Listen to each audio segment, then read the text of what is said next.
Now, before I take questions, I would like to address an extremely dishonest narrative that we've seen emerging over the past few days. Many outlets in this room have been fear-mongering the American people into believing there is a constitutional crisis taking place here at the White House. I've been hearing those words a lot lately. But in fact, the real constitutional crisis is taking place within our judicial branch, where district court judges in liberal districts across the country are abusing their power to unilaterally block President Trump's basic executive authority. Because Trump bad. Trump bad. So can I ask you a question? What do you have? Go ahead. No, that's enough. Go ahead. Can I ask? But that wasn't my question. The problem is you don't write the truth. So, as far as I'm concerned, I want to go to the next Can I ask you a question about... No, not CNN, please. Go ahead. The White House has not responded to these I told you. CNN is fake news. Don't talk to me. Go ahead, please. But he says he was retaliated against, and that's why he was removed from his job. Do you have a response to that? Okay, next question. Mr. President, I have... Nigga, did you know that I can see you? Who is the most masculine Democrat right now in America? Mayor Pete? Is that a gay joke? No. Mayor Pete. No. Well, no, it's just that he's not particularly masculine. Nobody's like, oh, Mayor Pete, he's a badass. Chuck Schumer? Is anybody like, hey, Chuck Schumer holding up an avocado and a beer to talk about the Super Bowl? Is anybody like, hey, that's a dude I want to hang out with? But Trump's like a grandpa. Well, hold on. Yeah. Trump took a bullet in his ear and immediately stood up and said, fight, fight, fight. Every man in America and most of the women out here were impressed by that, even if the women won't admit it. She's shaking her head strong. And second part of this, basically summing it up, Democrats for men are and Republicans Democrats for men are there are no masculine men in the Democrat Party right now. I mean, we just want volunteers, not hostages. At this point, because, I also find it rich that all of the sudden the other side has some problem with successful businessmen being involved in politics whenever you guys are the party of George Soros, of Bill and Melinda Gates, of Sheryl Sandberg, of Mackenzie Bezos, of Taylor Swift, of so many other billionaires across the country, as well as every woke, weird pervert in Hollywood. I find this incredibly disingenuous. I think the reality is that the Republican Party under President Trump has a very clear mandate from voters, and you guys don't like it because voters rejected everything you stand for and every policy that you've shoved down the American people's throats over the past 4 years, whether it's open borders, a failing economy, raging inflation, this weird woke stuff that you guys have been shoving down our children's throats. And the voters rejected you and they welcomed our party. Have you ever seen that video? No. Pull that video up, because it's one of my favorite. I've never seen a white male billionaire screaming at the top of his lungs. This whole system is rigged. And the moderator said, well, Mr. Trump, if in fact the system is rigged, what would be your evidence? Remember what he said, bro? He said, I absolutely used it, and so did Warren Buffett, and so did George Soros, and so did many of the other people that Hillary is getting money from. No one ever heard someone say something that true. And then Hillary Clinton tried to punch him in the taxes. She said, this man doesn't pay his taxes. He shot right back. See, I understand the tax code better than anybody that's ever run for president, and it's extremely complex. And then he said, she complains that Donald Trump took advantage of the tax code. Well, why didn't she change it? Why didn't you change it when you were a senator? The reason you didn't is that all your friends take the same advantage that I do. Hillary Clinton has friends that want all of these provisions. And with that, my friends, the star was born. Because Trump bad. Trump bad. But then Kennedy's like, it's not our fault, it's because of Kathleen Kennedy. But then Kathleen Kennedy says like, fuck it, make it more lame. And everyone in town is like, no, please, Kathleen Kennedy, stop ruining everything. But Kathleen Kennedy is all like, put another gay diverse woman in it, make it more fucking lame. And the Disney stock just keeps going down and down and down. And then Bob Iger is all like, no, what's going on with my stocks? No, Kathleen Kennedy. Yeah, I mean, sometimes. What would you say you do here? Well, look, I already told you. I deal with the goddamn customers so the engineers don't have to. I have people skills. I am good at dealing with people. Can't you understand that? What the hell is wrong with you people? Hey.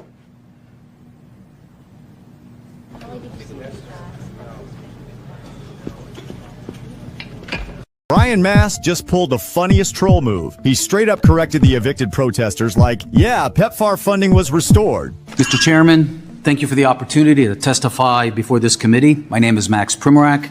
I am a senior research fellow at the Heritage Foundation. I previously served at the U.S. Agency for International... PEPFAR saves lives!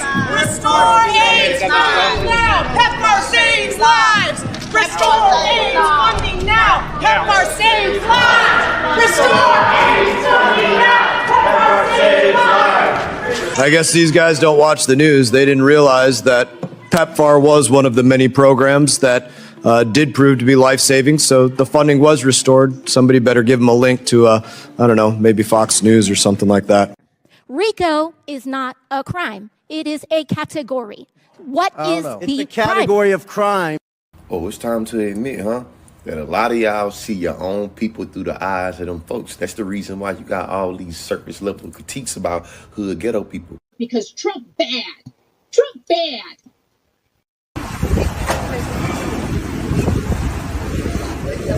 I do have respect. You need to have some.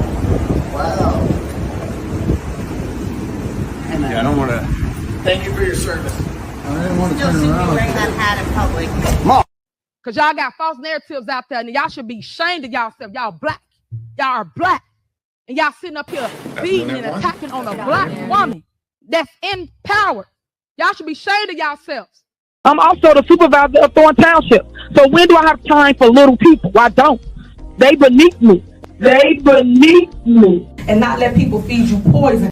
Hello, Democrats. Hey, I am speaking, and I would love your attention. There is a black woman at this podium, and I deserve your attention like the 11 people who went before me. Yes, I am speaking. What's going on around here?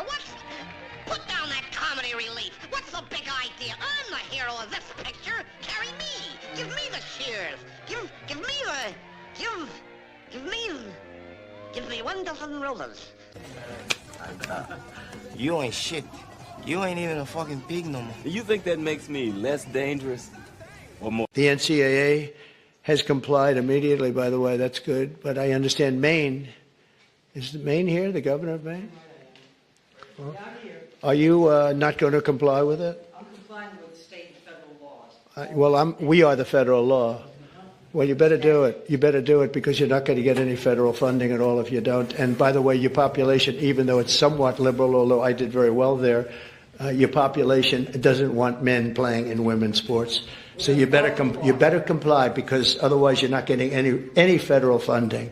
See you in court. Every state, good. I'll see you in court. I look forward to that. That should be a real easy one. And enjoy your life after governor because I don't think you'll be in elected politics.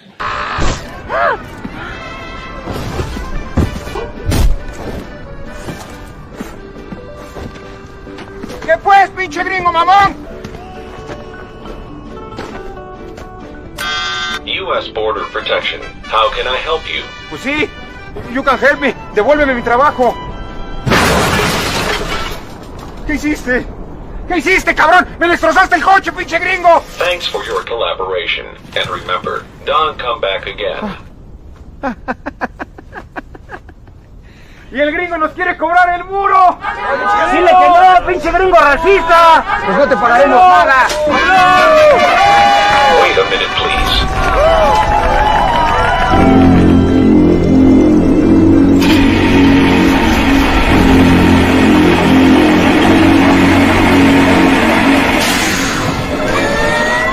Señor Trump.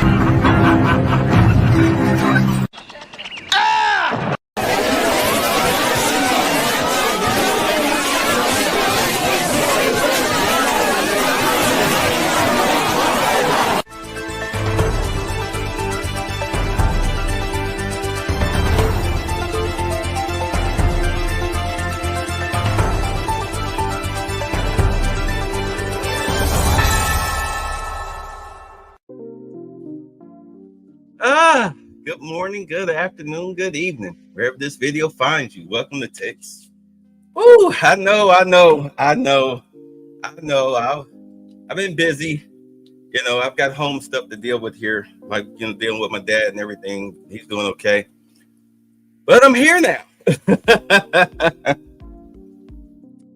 I'm here now. And if you were on Charles's podcast last night, you know exactly where I stand with all of this. But here, I'll go ahead and I'll talk about it now.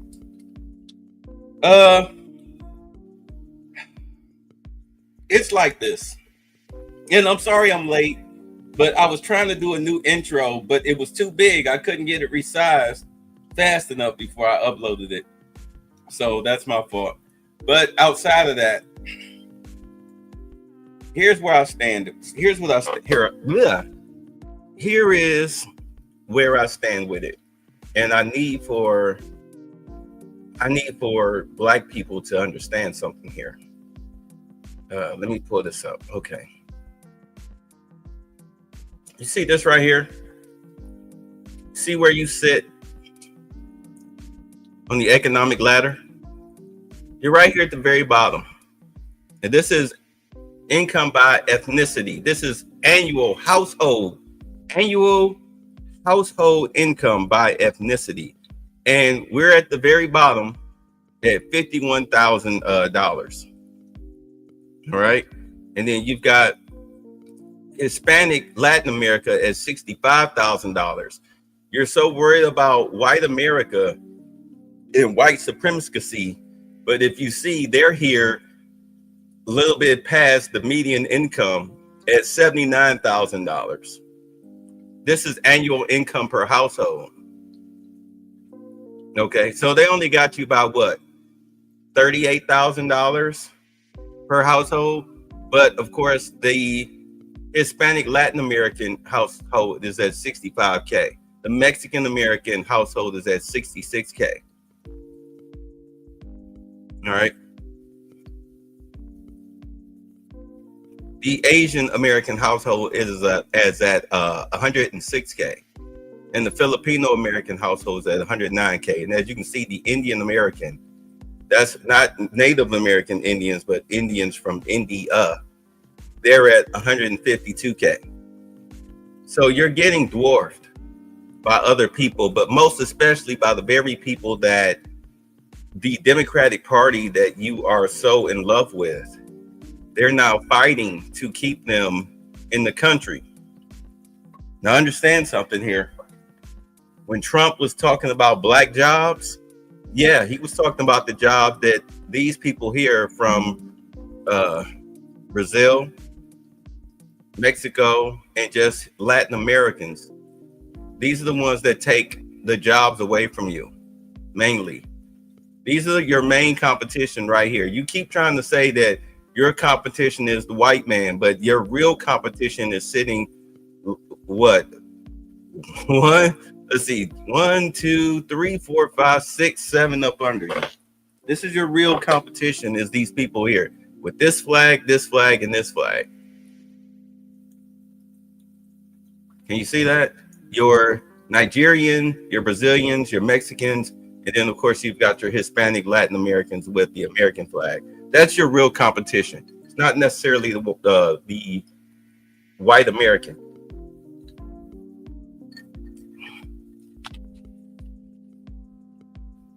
And I say this because these other 4, these are people that are on your skill level, like blue collar, and for the women, the white collar. But it's mainly the blue collar jobs that you lose out to the Nigerians, the Brazilians, the Mexicans, and the Latin Americans. Not to mention the average American, but the average American can be anybody that's of a mixed race. But these are your biggest enemies. The white guy is way up here. So when Trump sat up there at the NABJ and told that Black woman, yeah, like she asked him, what's up, Jibba? Thank you. Yes. So when she asked him about Trump talking about Black jobs, he's like, yeah, Black jobs. Like, who do you think is working these jobs? Huh? And she act like she didn't understand, as well did a lot of Black people didn't understand what the hell he meant by Black jobs. These are unskilled laborer jobs. What's up, Unsunken One? Carlo and Audric. I'm sorry, guys. I meant to say hi to all of y'all. But it's unskilled laborer jobs, be it both white collar and blue collar. But as a man, it's mainly blue collar. And I know you can sit up here and talk about how we've got all these multimillionaires in black society, but understand that white people have multimillionaires in their society too. And their average income is average household income is 79K. Ours is at 51K. So what is the point of having all these black multimillionaires or whatnot if we outside of them bring the average down to the lowest income bracket in the country?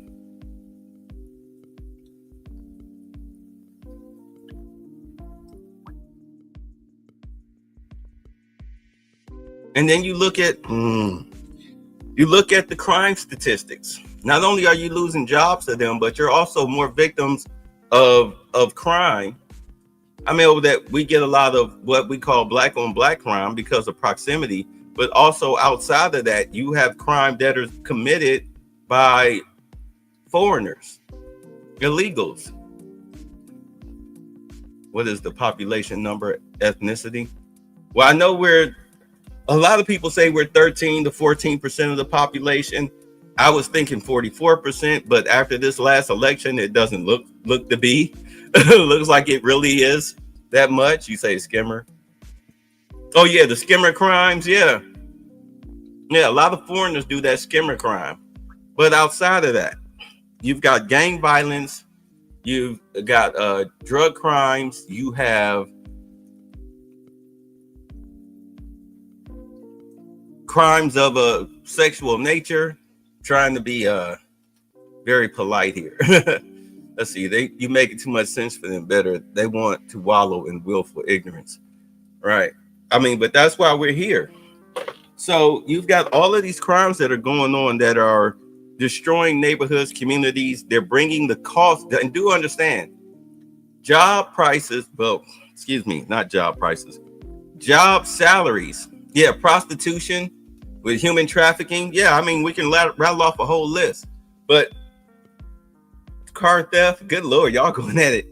Like, this is your annual income for a job. They come in, they take the job at a lower rate. Therefore, now everybody gets dropped down to a lower rate because this is the illegal immigrants. They've set the standard. So now everybody's job comes down as far as the rate that they pay. This is what they call competitive wages. Meanwhile, housing goes up, medicine goes up, food costs go up, etc. All of these things go up because you have people who are not only part of the system, but they are overcrowding an area.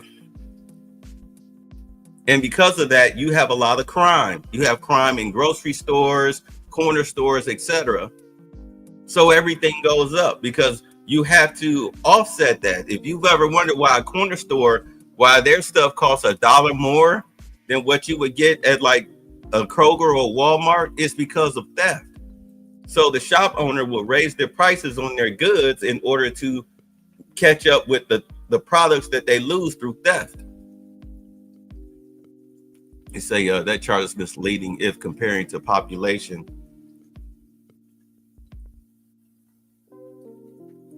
Well, you're gonna have to explain that one. They say SEIU in Pittsburgh was protesting today to abolish ICE. This is crazy.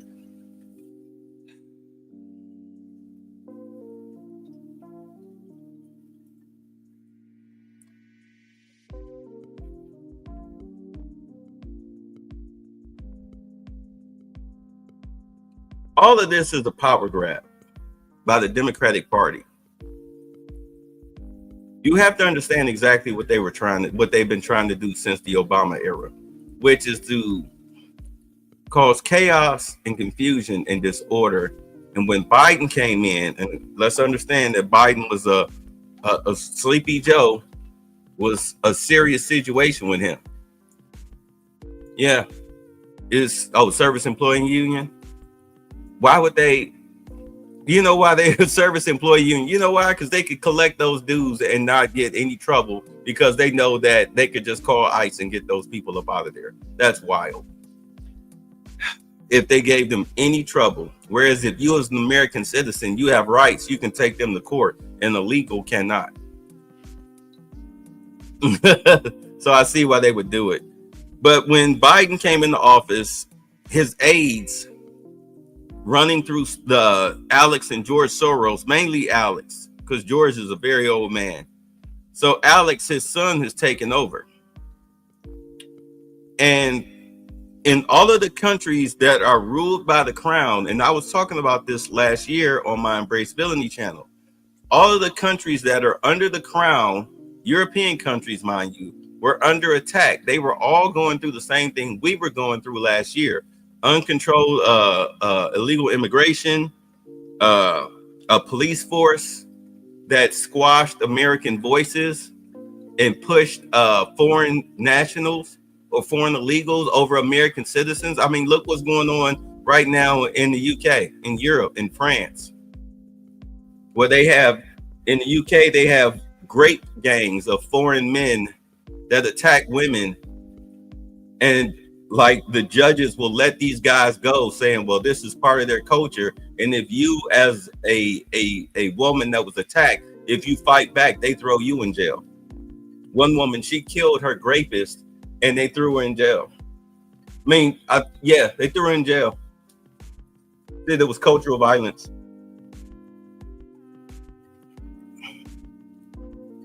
Said it was cultural violence. Imagine that. They throw you in jail for making memes. I know. I mean, we covered this, but this is where we were in the United States. You know that meme of Joe Biden tied up in the back of a truck with a gag on his mouth? Yeah. You couldn't post that on Facebook. The censorship was just out of control. That's why they made Elon buy Twitter. Remember, he wanted to back out of the deal, but they was like, no. Buy it. We know it's overpriced, but we need you to buy it. Same thing with TikTok. TikTok is a strong liberal social media platform. The Democrats are still funding their agenda over on TikTok. That's one of the reasons why they need them to sell it. You have to break up that monopoly. But I digress. Let's set that aside and get to the point here.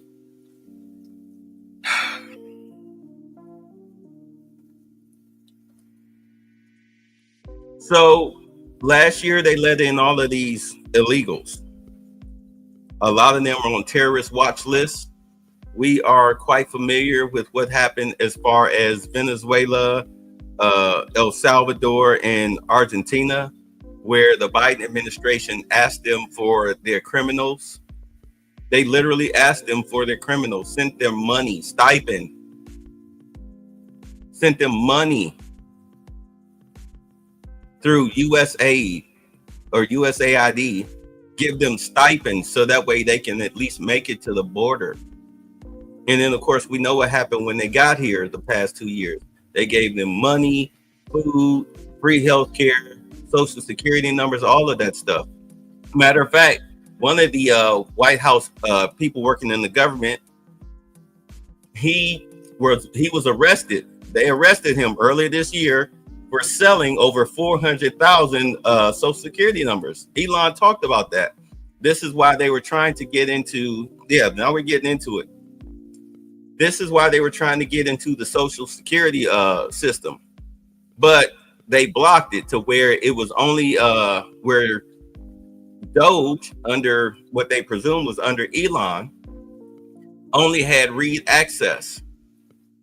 Well, that changed. No sooner than Elon left, the courts, the Supreme Court reversed the decision to now Doge can have more than read access. They can actually go in and look at the social security numbers because they are a government agency. The thing was that Elon was the problem. And as far as the whole Elon situation, look, he got mad because in the big, beautiful bill, Trump cut the EV program. So that was millions of dollars that Elon was going to lose. And he threw a tantrum. Whether he was high or not, only Elon knows, but it looks like he had a high crash out all on Twitter. Okay. Went back crap crazy. because he lost millions of dollars. Currently, Elon is trying to fund a mission to space, to Mars, rather. He needs that money. The best way to get something done, especially a big project, is to use other people's money. With him losing that EV contract, that set him back years. And the way he's good Lord, the way he is crashing Tesla stock every time he tweets some garbage. And I have Tesla stock, and I was like, come on, Elon, what are you doing? So he's messing up his own money. He's messing up his own money. And Trump was like, I'm canceling this because it should be fair for everybody. We should have EVs, hybrids, and gasoline cars.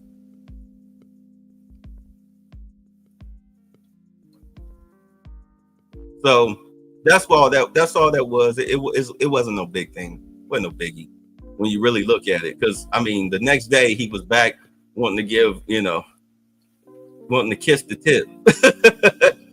Elon was back wanting to kiss the tip, but Trump was like, no, the tip is busy right now. I'll talk to you in a couple years, but not right now. I'm gonna make you pay for that. You're gonna sit and sweat. But getting back to it. So now that they have more than read access to Social Security numbers, what they're going to do is they're going to find out which Social Security numbers have more than one birth date. So it's got 2 or more birth dates. All of the newer birth dates that are part of that Social Security number from birth to 119 years old. All of those birth dates associated with that Social Security number will be canceled. You understand? They will be listed as fraudulent. You might actually have them go after corporations because of this. But the whole thing, and they knew they were going to do this. This is why Trump offered them the free ticket home. Free ticket home and $1,000 for when you get there. They already knew that. That's why they launched that on that app. Because they knew they were going to get more than read access. So once you cut off these people's Social Security numbers, they're out. They're out. You have no choice but to self-deport, because there's no way in hell in 2025 can you operate financially in the United States. Everything is digital. You have to have a bank account. How are you going to cash a check at a check cash in place without a Social Security number? You've got to show your ID. And when you show your ID and they run the ID, the Social Security number, and it comes up flagged, like, no, this Social Security number doesn't belong to you, Juan Valdez. It's a red flag. It's blocked. I can't do anything with it. You're done. You're done. You're done. You're going to lose your living space. You're going to lose your car. Everything that you worked for illegally in this country while committing identity theft. You're done. It's over. The situation that happened out in LA. I mean, I know something happened in New York and also down in Florida, but whatever. But the big situation is LA. I want y'all to understand those are foreign nationals and seditionists fighting the U.S. government. Gavin Newsom and Karen Bass, they're seditionists, which is a nice way of saying traitors.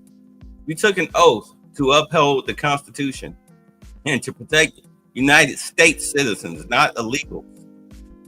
To sit there and say that you're going to protect everybody, even the illegals, despite all of the crime that they commit, despite all of the job loss. What's up? Oh, you got the Joker now? Despite all of the things that they bring that are horrible to society, all right, you're going to protect them. I hate to tell you this, but that's a crime. That's illegal. Gavin Newsom and somebody with if you're going to be a tough guy, come and arrest me. Okay. Okay. Like, please don't make them grant your wish, because I'm telling you, you do not want to be the one that they make an example of. They're already going to make examples of those people up in New Jersey and in Massachusetts. Those little Democratic congressmen and women, they're already going to make examples out of them. You've got the mayor of Boston, that Asian chick, calling somebody Nazis and whatnot. Like, chick, are you Chinese? Did you come from a communist country? Would you like to go back?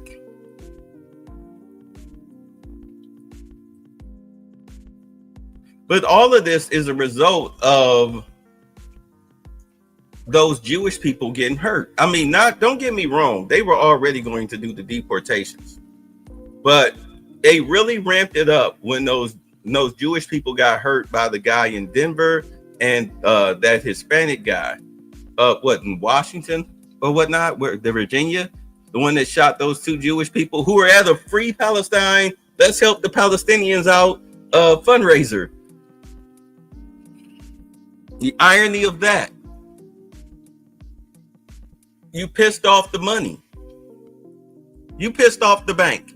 And now the bank is making moves. That's why Congress is not Congress, but that's why the Supreme Court is making moves. And now this is why you have Trump issuing not only the National Guard this weekend, but now they brought in the Marines. They brought in the Marines today. Because you have to see California for what it really is. It's not people fighting to keep families together or anything like that. What you're doing is you're fighting to keep foreign nationals in the country. And somebody, liberal hive mind, he hit me to something, or a lot of us to something that we didn't even think about. He talked about the drug cartels and he was showing the violence. Matter of fact, here, I'll just show it myself. I'll show it myself. Because we'll get to you, Hakeem Jeffries. Oh, we will get to you. Let's see here. Hold on, y'all. Hold on.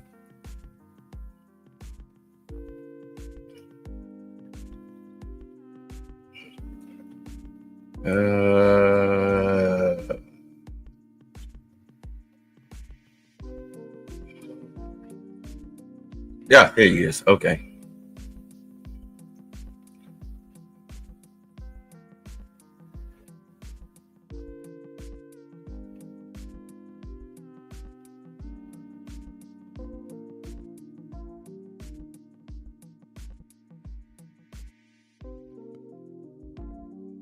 Oh, I want to make sure I get the right video.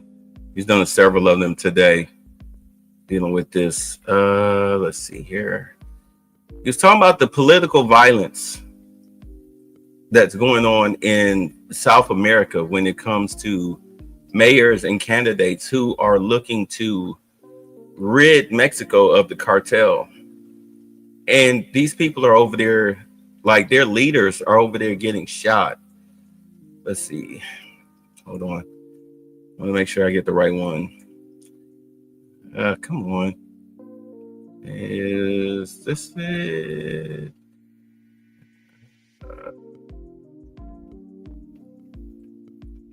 No. Jesus, Christopher. I know he's been busy. Let's see here.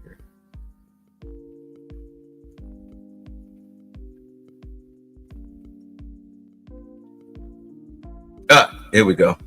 All right.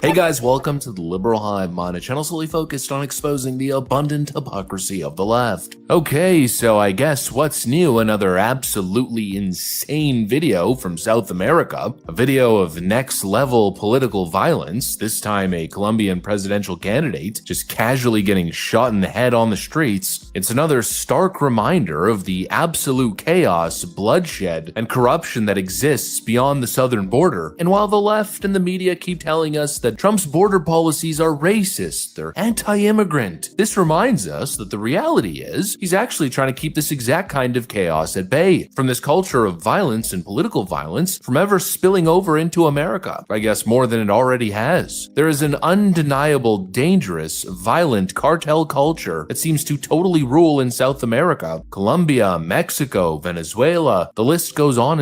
And Trump is trying to protect the nation from it because the reality is bleeding heart liberals' good intentions probably won't take us very far. Let's talk about what happened and why I think it matters. We got some stuff to get into, so let's roll the tape. Okay, so I can't exactly show you guys the video because of the nature of the incident, but I could show you certain parts or at least the moments leading up. Segundo, salud mental.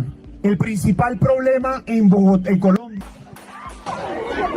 A Colombian right-wing opposition senator and candidate in the next year's presidential election was shot and wounded in Bogota on Saturday, various media reported, while the government denounced any attack. Miguel Uribe, 39, is in critical condition, and one person had been arrested according to media reports. A brazen attack on a right-wing candidate that's now sending shockwaves across the world. The violence in this region is systematic. We're talking about a culture of political assassination, cartel violence, and intimidation. It's just business as usual, I guess, in South America. Cartels and gangs are running entire neighborhoods, clearly have full control of the local police departments, and it seems like they've got full control of the politicians and journalists, who clearly don't want to step out of line because look what happens when you do. I mean, some of the recent headlines are just over the top. 37 political candidates killed during a single election season a couple of years ago in Mexico. I mean, that's state-level terror. A wave of murders targeting political candidates sweeping across Mexico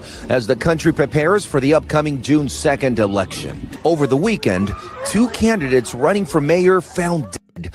Noel Ramos in Tamaulipas and Alberto Garcia in Oaxaca. Criminal groups in Mexico increasingly competing not just for control of drug transiting routes along a few key highways and border crossings in the country, but rather fighting an all-out war for territory. A recent report from Mexican political consulting firm Integralia finding that by April 1st, 127 candidates or aspiring candidates had been victims of political violence. Increasingly, it's mayoral candidates and sitting mayors who are targeted. Criminal groups start low. They need the tacit consent or even support of mayors in order to get local police forces on their side. President López Obrador says much of the violence is the result of corruption and politicians that are sometimes backed by criminal organizations. There's obviously a culture of violence, murders, extortion, kidnapping. This is what Trump was talking about back in 2016 when he walked down that golden escalator. The claim that they spun so out of control as if Trump was speaking about all Mexicans, when obviously it wasn't a race thing, and it goes beyond just one country. We're talking probably the good majority of South America. They gaslit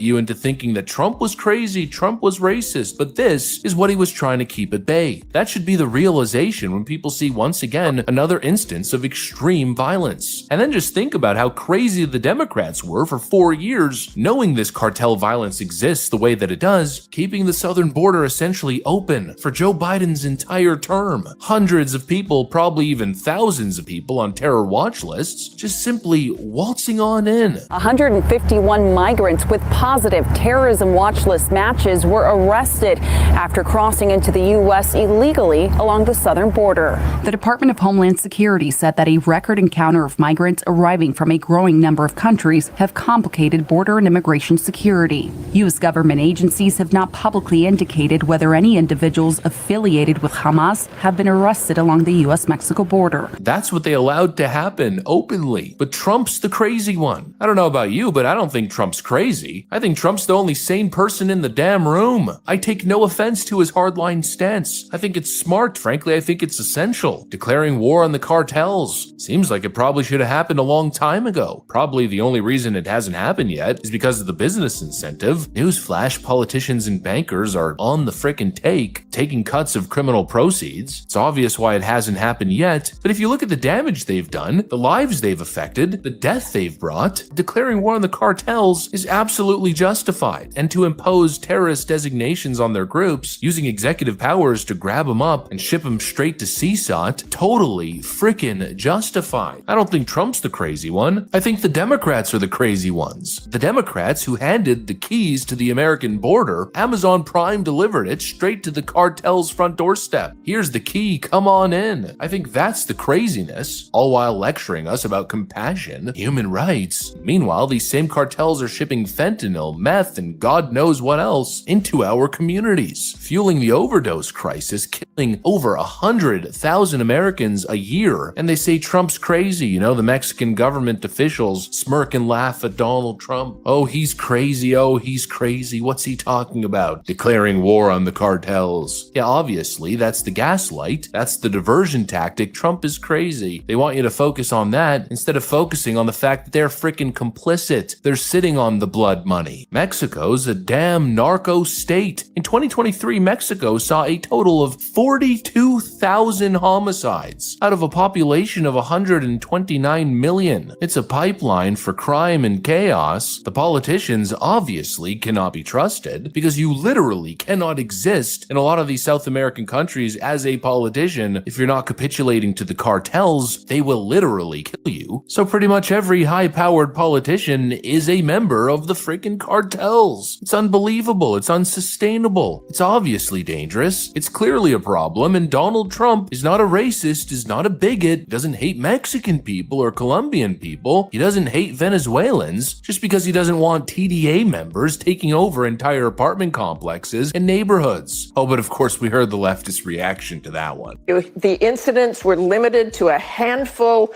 of apartment complexes, and the mayor said our dedicated police officers have acted on those concerns. A handful of problems. It was only a handful of apartment complexes, American apartment complexes that fell to foreign terrorist organizations who have illegally embedded themselves in the country and formed underground criminal networks. Oh, but it's only a few buildings. Either the naivete or the, frankly, stupidity is off the charts, or they're part of the sinister agenda. I guess I didn't call Joe Biden the cartel's employee of the year for nothing. Oh, and the terrorist organizations, don't even get me started. Joe Biden gave him the red carpet. Trump's obviously the only true patriot, yet they declare him the enemy of the state. What an... Now, what do you have some? Yeah, yep. The shooter was 15 years old. He was a kid. It was a kid. Say smaller populations with higher education achievements, professional careers, and businesses owners is comparison is misleading. You see, salutations. What's up, Detroit? Obama and Holder with Fast and Furious. Yeah. Okay, you typed that twice. She looks like a puppet man. Oh, the puppet madam. Yeah, I remember madam. The reason why I played that, because I thought about it. I'm like, okay.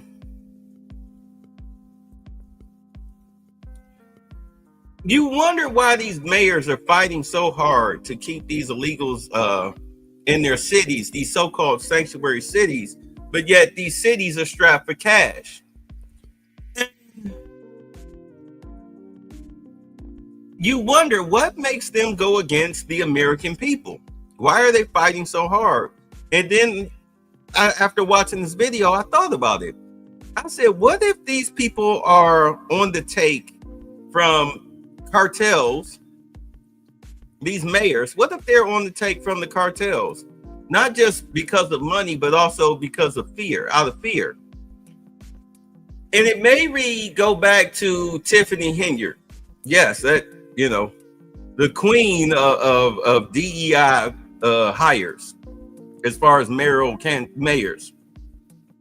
I remember when she got stripped of her money in Thornton Township, and she kind of whispered into the hot mic, because normally she's brash and bold and everything whenever they go against her, but when they limited her financial access and depleted her credit card down to like, I think $2,000 a month or whatnot, she said quietly under her breath, but the microphone caught it. She said, y'all are playing with my life right now. He said, meanwhile, these jackasses are suing Trump administration and Mexicans waving the flag are scared of the cartels. Right. You know, because Nobody loves Mexico more than the people that don't want to go back. But at any rate, she whispered that they were playing, like, y'all are playing with my life right now, because I believe that they were, like, remember she was doing bingo and she was giving out refrigerators and 70-inch screen TVs and everything, and those TVs and stuff were, whether they were purchased with city funds or not, they were probably bought at a discount, because, you know, she was doing that to keep her constituency up. All right, because the seniors are the ones that come out and vote the most. That's why she was doing the bingos with the overly expensive prizes and the food giveaways and the festivals and whatnot, because she was trying to stay in office. But also remember, she depleted all of the funds. Matter of fact, where's the city that she, Thornton, the other city, the Dalton. Remember, Dalton had a huge surplus that she drained to where they were like under $1 million, under $3 million in debt. And you ask yourself, well, where's the money? Where's the money? Because she was renting a house. It's not, I mean, she's a stupid criminal. If you're stealing millions of dollars, of course you're going to buy a house. Instead, she was renting a house and then stopped paying the rent on it when she had to raise taxes in Dalton. Her boyfriend said that he couldn't afford the extra $400 from $2,000 to $2,400 a month. He said he couldn't afford it, but she paying you $100K. So where's the money going? She's showing no signs of having the money, but she is showing signs that she spent the money. But she did not spend millions of dollars like that. So what happened to the money? Looted from the railroad yard, right? So who hired those kids to loot from the railroad yard? And where did that stuff end up? Because understand that last year they found a warehouse on the south side of Chicago that was run by Hispanics that had all of these brand new shoes and whatnot, all of these items that turns out they were looted from a train car. They had it set up in a warehouse, running it as if it was like a Walmart. And they were selling the brand shoes at half price. So what happened to the money? Who's running these criminal enterprises? So you look at Gavin Newsom, Karen Bass, who is a communist. You look at Brandon Johnson. You look at Michelle Wu. You look also the mayor of Denver, that Johnson guy, and it makes you wonder, are they under cartel control? Are they under the control of a foreign terrorist organization like Tren de Alagra or MS-13 or any other foreign national gangs from South America? Are they in those people's hip pocket? Saying one straight there, booty hole. The people. It makes you wonder, because George Soros is no longer funding you. They killed any type of funds you would have been getting. It would have came out of USAID. Right. You say they are part of the deep state payroll. Yeah, but the deep state payroll is just it. When Doge started doing the audits, that killed all of that payroll money outside of Act Blue, which is under investigation. Even Lindy Lee was saying that after the debate, no donation money was coming in except for out of Act Blue. If you're not familiar, Act Blue is the Democrat donation center, where they don't need the 3 digits on the security digits on the back of your debit or credit card. They can bypass that.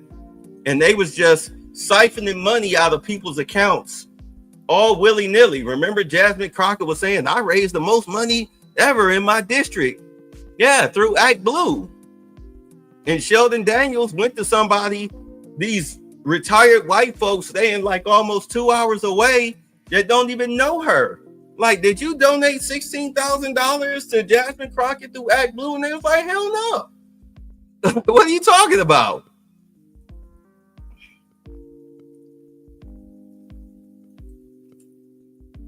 That's why Act Blue and her are under investigation.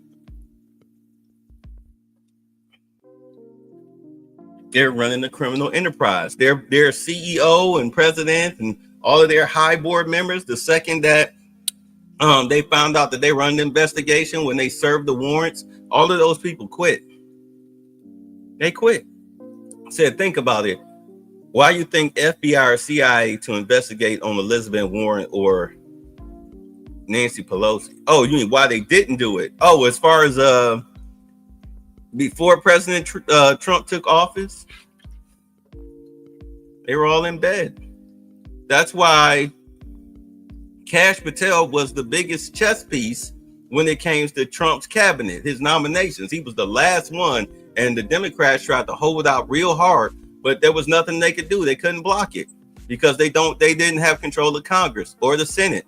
So when he got in, the first thing he did was started doing rounds of lie detector tests to figure out who was actually there to do the job or who was politicized. Remember, they called an FBI agent at JFK Airport getting ready to catch an international flight because he was going to write a book.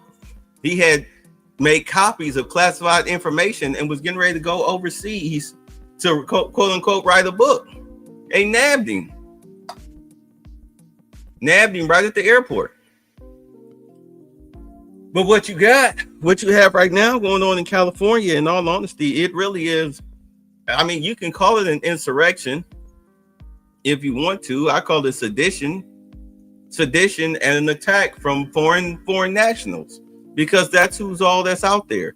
And to be a black person, to be out there caught up in the middle of that, trying to fight for illegals, like, you're a very stupid person. You're a very stupid person. You're a very stupid person. They brought these people here to replace you. The Democrats brought them here to replace you. That's why they dumped them in your neighborhood, so that way they could run you out. They're the new voting bloc. They're the new slave labor class, because you won't do it.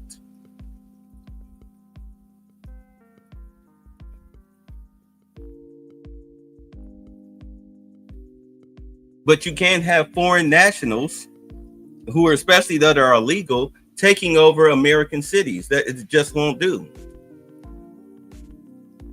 They're trying to blame Trump for this escalation. Hello, these people, the ICE agents are performing raids on people who have open warrants, open deportation acts, and criminal histories. They're not going after Juan working the grill at American Deli unless he has a deportation order. They're going after criminal migrants mainly. If you're not a criminal, as far as like committed a violent crime or what would be considered a felony, and you get caught up, well, you just got caught up, bro. But you have no business being here. But the Democrats need them here because they need the seats. But understand what they're trying to do here. They lost. They're now losing their voting block before the primaries. Because if you get rid of all of these illegals that they dumped in all of these blue states, blue cities, once you get rid of those people, especially before the primaries, you can't gain extra seats. And that's exactly what happened, or what's about to happen this month because of the Social Security system. So that's it. It's over for them. But the thing is that if they can't win that way, then just like any other sore loser, they're going to burn it down. They would rather burn it down than just accept defeat and get the hell up out of here. So now you have criminal illegals trying to destroy American property, places that if you're in these cities that have these protests, especially in LA, they're trying to destroy your neighborhoods, your areas, your cities where you live, burning down buildings and cars and all of this stuff, attacking people, looting corner stores of other immigrants, by the way, who are legal. at that. Looting their stores. What is looting a corner store and burning a car? What does that have to do with immigration? Nothing. Nothing. As far as I'm concerned, what I'm seeing is a city that's under siege by, again, foreign nationals. To me, those are terrorist acts. That's a terrorist act that you're witnessing right now in California and LA. Those are terrorists trying to overturn the government. It won't be long before somebody pulls out a gun and gets to shooting, and then there's going to be bloodshed all over the streets of LA. It won't be long. Yeah, I'll probably be before the end of, what's today, Monday? Probably be before Wednesday. You know what? We'll do the over under Wednesday, Friday. Watch somebody shoots at a law enforcement official or a National Guardsman or Marine. And then there's going to be bloodshed all in those streets. You want to push it to a civil war?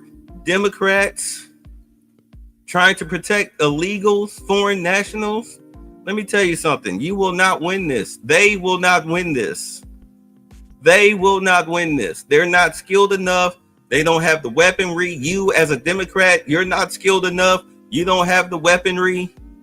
Your constituents are mainly a bunch of goofy women and their soy boy male counterparts and dumb Negroes who may own a gun, but they don't own enough ammunition for a reload. Can't even shoot straight. And you're trying to go up against what will essentially be the U.S. military, which will be the National Guard. And yes, if they do have to bring in the Marines, because you can't bring in the Marines, you can't bring in the U.S. military to protect U.S. cities from foreign nationals. But if American citizens get caught up in the crossfire, then bitch, you are a traitor. You are a seditionist, and you got your freaking jaw blown off for attacking the U.S. government. You're a traitor. And yes, they will be arresting all of those stupid Hispanic people who are sitting up there talking, making terrorist statements towards the U.S. government. We'll fight harder. Oh, will you now? Gavin Newsom, Karen Bass, Michelle Wu, Hakeem Jeffries, Cory Booker, you're all opening yourselves up to be charged with sedition.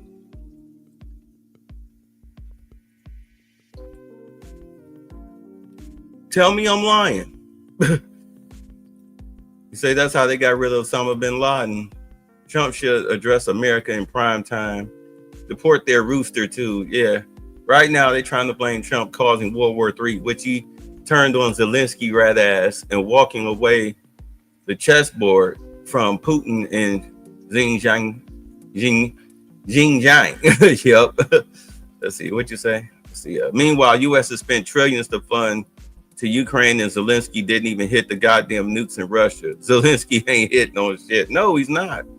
Say we won't back down. Stand up and fight. They yell. Yeah, okay. You're a foreign national. You're a foreign terrorist. You're now considered a foreign terrorist, and you will be treated as such. If you get shot in the head, hey, you're a terrorist on American soil. You got what you deserve, and these people will get what they deserve. But you know, the thing is that the U.S. government, they have got to take the kid gloves off. So I guess we can go by what Cory Booker had to say. If that's what you guys want to see. Let's see what. Let's see here. I don't know my connection.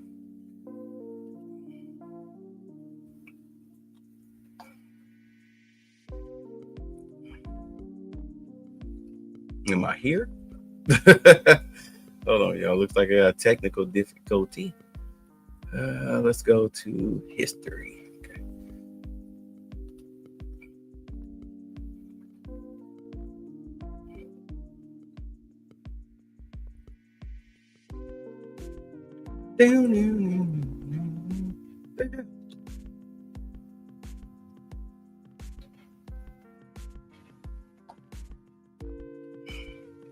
Hold on. Jesus, Christopher.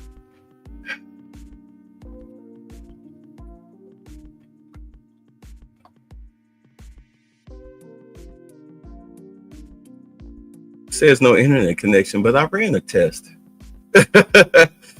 Oh Lord. You say that you know Cory Booker is RuPaul's cousin. Oh, well, that makes sense. He probably got Kanye. Come here, Kanye. Let's watch some movies. Shut the door. I don't want anybody to see.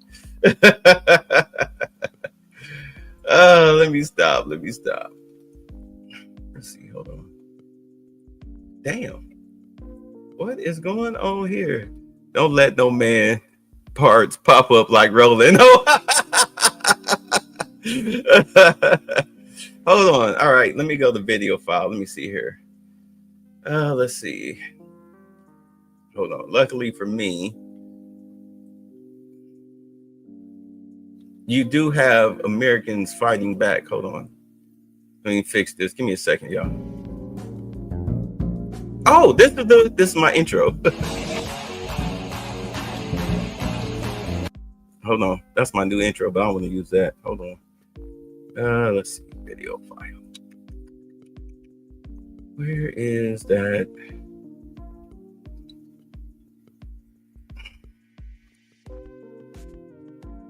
Oh, wait, hold on. Videos. Here we go. All right. So here's the mayor of Mexico.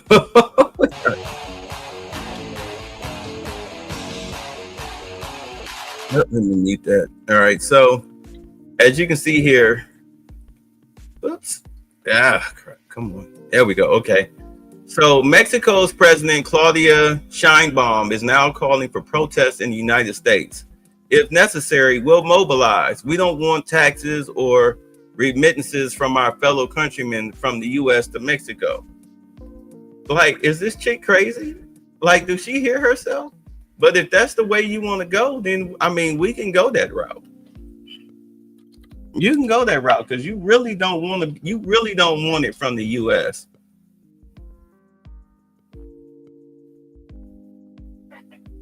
And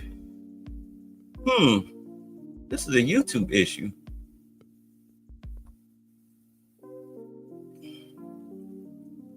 Because I closed the page, I brought it back up, and it's still telling me no internet. This is wild. I'm sorry, y'all. This is not my fault. This is a technical difficulty thing. Hold on, let me switch. Let me see something. I wonder if it has something to do with my channel specifically. No. Oh, so YouTube is down. Ain't that something? YouTube is down. YouTube is down. Hold on. I'm gonna double check. All right, so I'm gonna cut my internet off, cut it back on. Hold on.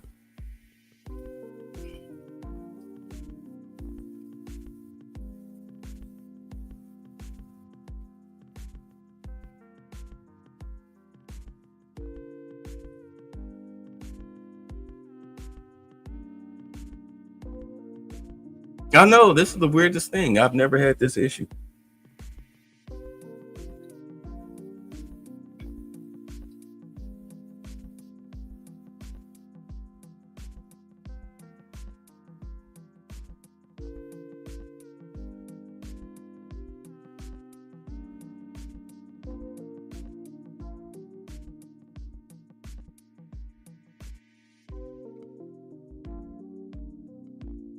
Did I get it? I didn't get it. Wow.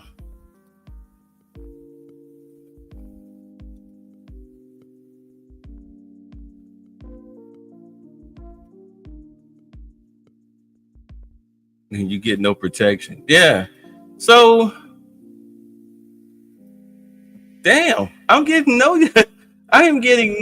YouTube connection. This is crazy. I mean, I'm live, but it's steady telling me connect to the internet. You're offline. Check your connection. Let me see. Click on somebody's individual channel. Yeah, nothing. All right, so we'll leave it at that. Planter and effing with her brother. So anyway,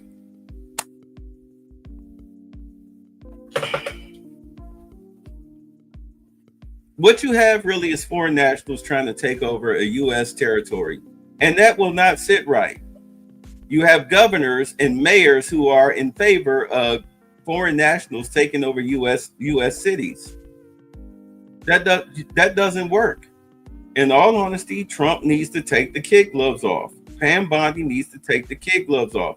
They need to start arresting and prosecuting these mayors and governors for sedition. They need to start arresting these protesters for sedition. You have to charge these people with sedition, which is a nice way of saying treason, but you have to charge them with sedition. You don't want us to deport them? Fine. We got plenty of prisons. We can build prisons. We have all sorts of detention centers in this country. They don't have to leave, but they getting the hell up out of here. And in all honesty, I would lock these people up in red states, away from blue cities, so that way they don't count in favor of the Democrats when it comes to the census. Just start removing them. I mean, they're going to be self-removed anyway because of these Social Security numbers. But those that you arrest right now, yeah. And as far as these protesters, I'm not just charging you with vandalism or destruction of property or for rioting. No, I'm charging you with sedition. You wanted to do this. Remember how you did the January 6 people? You called in the insurrection and it will not be tolerated and all of that stuff. Well, payback is a bitch. Payback is a bitch. Just think, you spending 20 years in prison or 10 years in prison because you were fighting for illegals who got kicked out of the country anyway. You've destroyed your life. Your life is over. You have no future when you get out of jail. Not like you did before you went in. That is, if you had a life at all before you went in. You just made it doubly hard. You're a dummy. And you're going to get what you deserve, flat out. Flat out. There's no other way of looking at it. It's just like people that vandalize Teslas. In all honesty, a lot of those people should have been charged with terroristic acts instead of just vandalism. I mean, you have to understand that even though we're black people and all of this rigmarole, the history that we have here in this country, we still live here. There is no, if this place goes tits up, we can't just hop on a plane. Homeland Security blacklist. Yeah. You have to understand, you can't just hop on a plane and go somewhere else. Where you gonna go? To Africa? Yeah, good luck in Africa where, in a lot of places there is no electricity, or they have electrical problems, or they cut it off at night. A lot of you can't even survive an hour without the internet. Imagine going whole days or weeks. You say this is nowhere close to this. Yeah, Kamala Harris, these gyms say is a peaceful protest. Right. It's not. Oh, here we go. Oh, I think I got it. Okay, came back. Yeah, this is nowhere close to a peaceful protest. This is a full-on riot. So let's see what.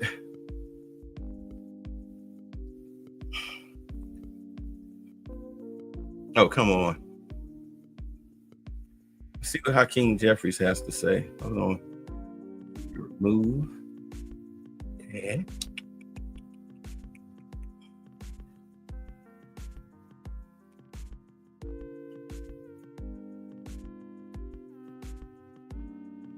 Yeah, see, it's still. First it showed me a screen, now it didn't. Oh my God. Come on. There we go. Timu Obama. The American people have a constitutional right to peacefully assemble, to express themselves, and to petition the government to redress any grievances that they may have with policies that will impact their lives. Okay, so currently the American people are telling you they voted for for Trump because they wanted what he was speaking about. He spoke to the American people. He wanted to get rid of the illegal aliens, illegal immigrants. That's what the American people voted for and continue to stand for.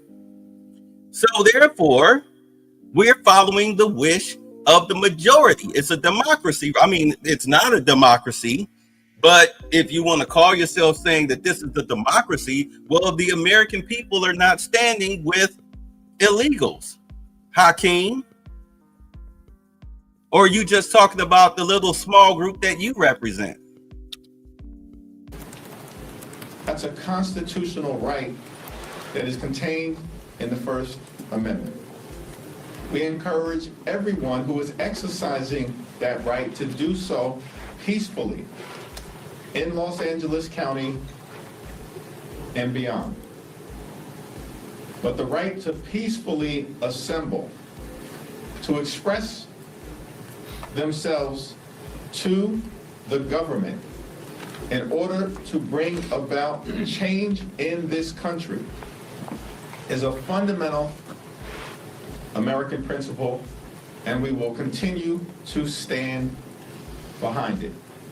So now you want to call for peaceful protest, now that your rhetoric has gotten out of hand and people are actually starting to assault not just somebody's Tesla that doesn't affect Elon at all, but now they're starting to affect and assault law enforcement.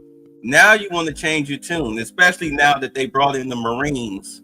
Now you want to tone down your seditionist rhetoric. Okay. Thankful for the leadership of Governor Newsom and Mayor Bass. What leadership? In terms of managing a fragile situation. They're not that managing Donald anything. Trump and the extreme MAGA Republicans are intentionally trying to inflame. So kicking illegals out of the country is them inflaming and inciting a riot. Nowhere on this planet can you go to another country and do what these illegals are doing and not expect to get a foot up your ass.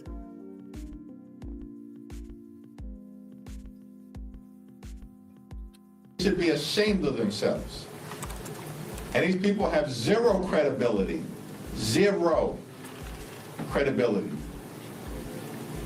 on the other side of the aisle when it comes to issues of law and order.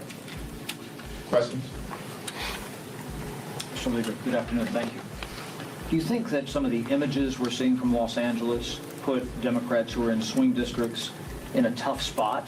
Yes. And they might be asked to defend some of these things when immigration and fighting back against ICE is not a front and center issue in those districts? No one is actually defending any unlawful behavior.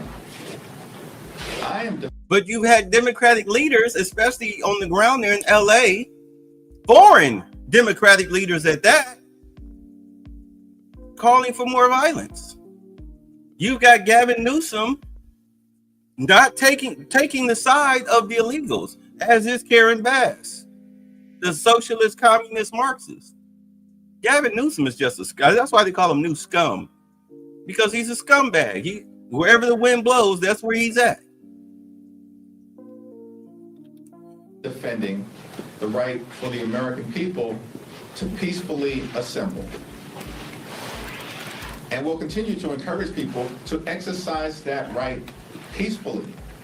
And if anyone crosses the line, they should be held accountable by the relevant authorities. That's why you have the National Guard and now we will not be lectured by Donald Trump and anyone in the Republican Party. Like you're trying to lecture us? About issues of law and order. Why not? Not a single one of them. Donald Trump promised to lower costs on day one. Costs haven't gone down, they're going up. Inflation.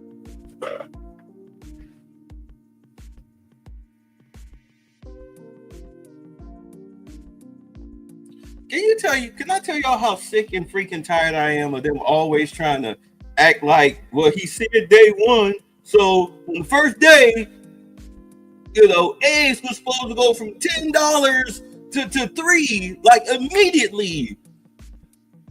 The housing cost was supposed to go from $400,000 to $150,000 immediately.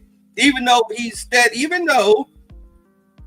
you have Democratic federal judges trying to block his every move, because do understand, when you get rid of the illegals, costs come down. Costs come down. You cut your crime in half. You cut your your housing crisis, your groceries, all of that stuff comes down. Comes down. Less people equals less money that has to be paid out for resources. Less crime means the prices come down, because now you don't have to cover for crime, and insurance doesn't cover everything. So those prices for those losses get distributed or passed on to the consumer. So literally, when you're looking at bananas going from 79 cents a bushel to $1.99, has nothing to do with the banana market. You got to cover the cost of the crime that's going on in that store, be it shoplifting,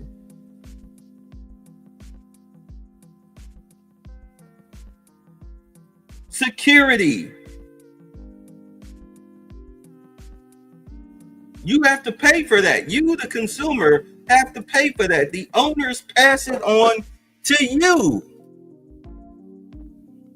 That fat councilwoman talking about fighting. Right. Who's she fighting with? A bag of Cheetos. Yeah, Trump already tried that, but Democrats attacked him. Right. I'm like, what are you talking about, bro? Is going up. Donald Trump lied to the American people. You know what he did do on day one?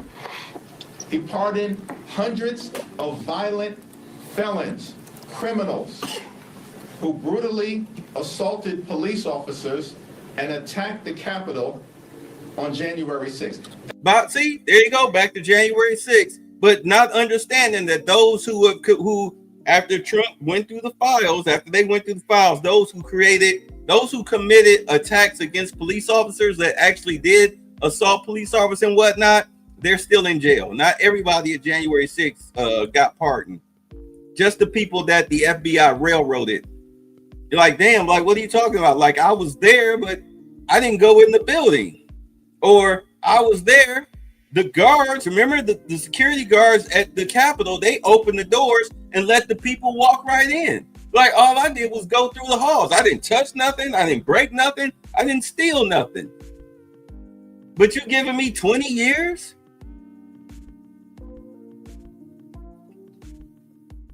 They had people locked up that didn't even go in the building. They didn't hurt anybody. They just happened to be there with a protest sign, like, oh, wow. They watched everything get out of hand. Man, I'm getting the hell up out of here. Next thing you know, FBI at their door, trumped up charges, sent to prison. Those are the people that he pardoned. That's what Donald Trump did on day one. The hostages weren't released on day one. Like he promised, he lied. What was you doing when the hostages were kidnapped? What was the Democratic Party doing when the hostages? Remember, the Democrats didn't do shit. Biden's administration didn't do shit when it came to Hamas. As a matter of fact, they let protests for Hamas supporters run rampant. They let Jewish kids get attacked on college campuses. You got people in Congress, Democratic leaders in Congress, who are siding with Hamas. You know, the ones that are sitting up here raping and murdering the men and women and children that they were holding hostage.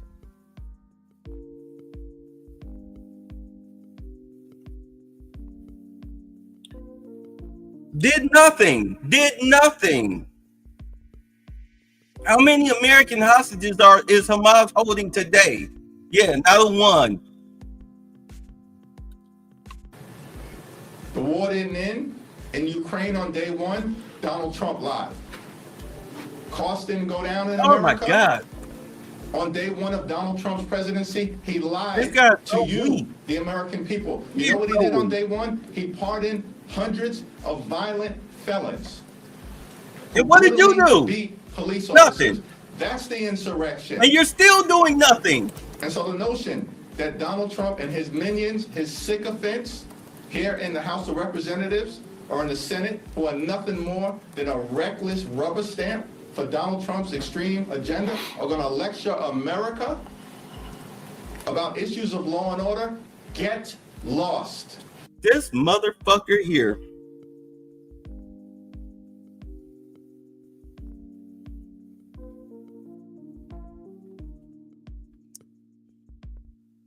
I'm gonna tell you, this is why I pay a lot of black people no attention, because they talk like him. They do. They say the things. They think like him. They talk like him.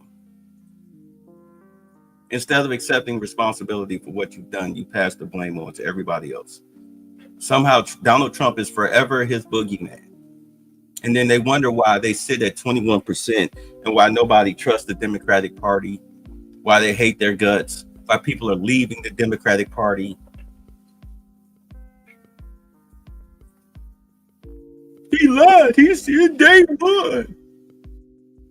Meanwhile, you said nothing. You sat up on your ass and covered for Biden, a dementia cancer-riddled president. You covered for him. But Donald Trump's the liar somehow.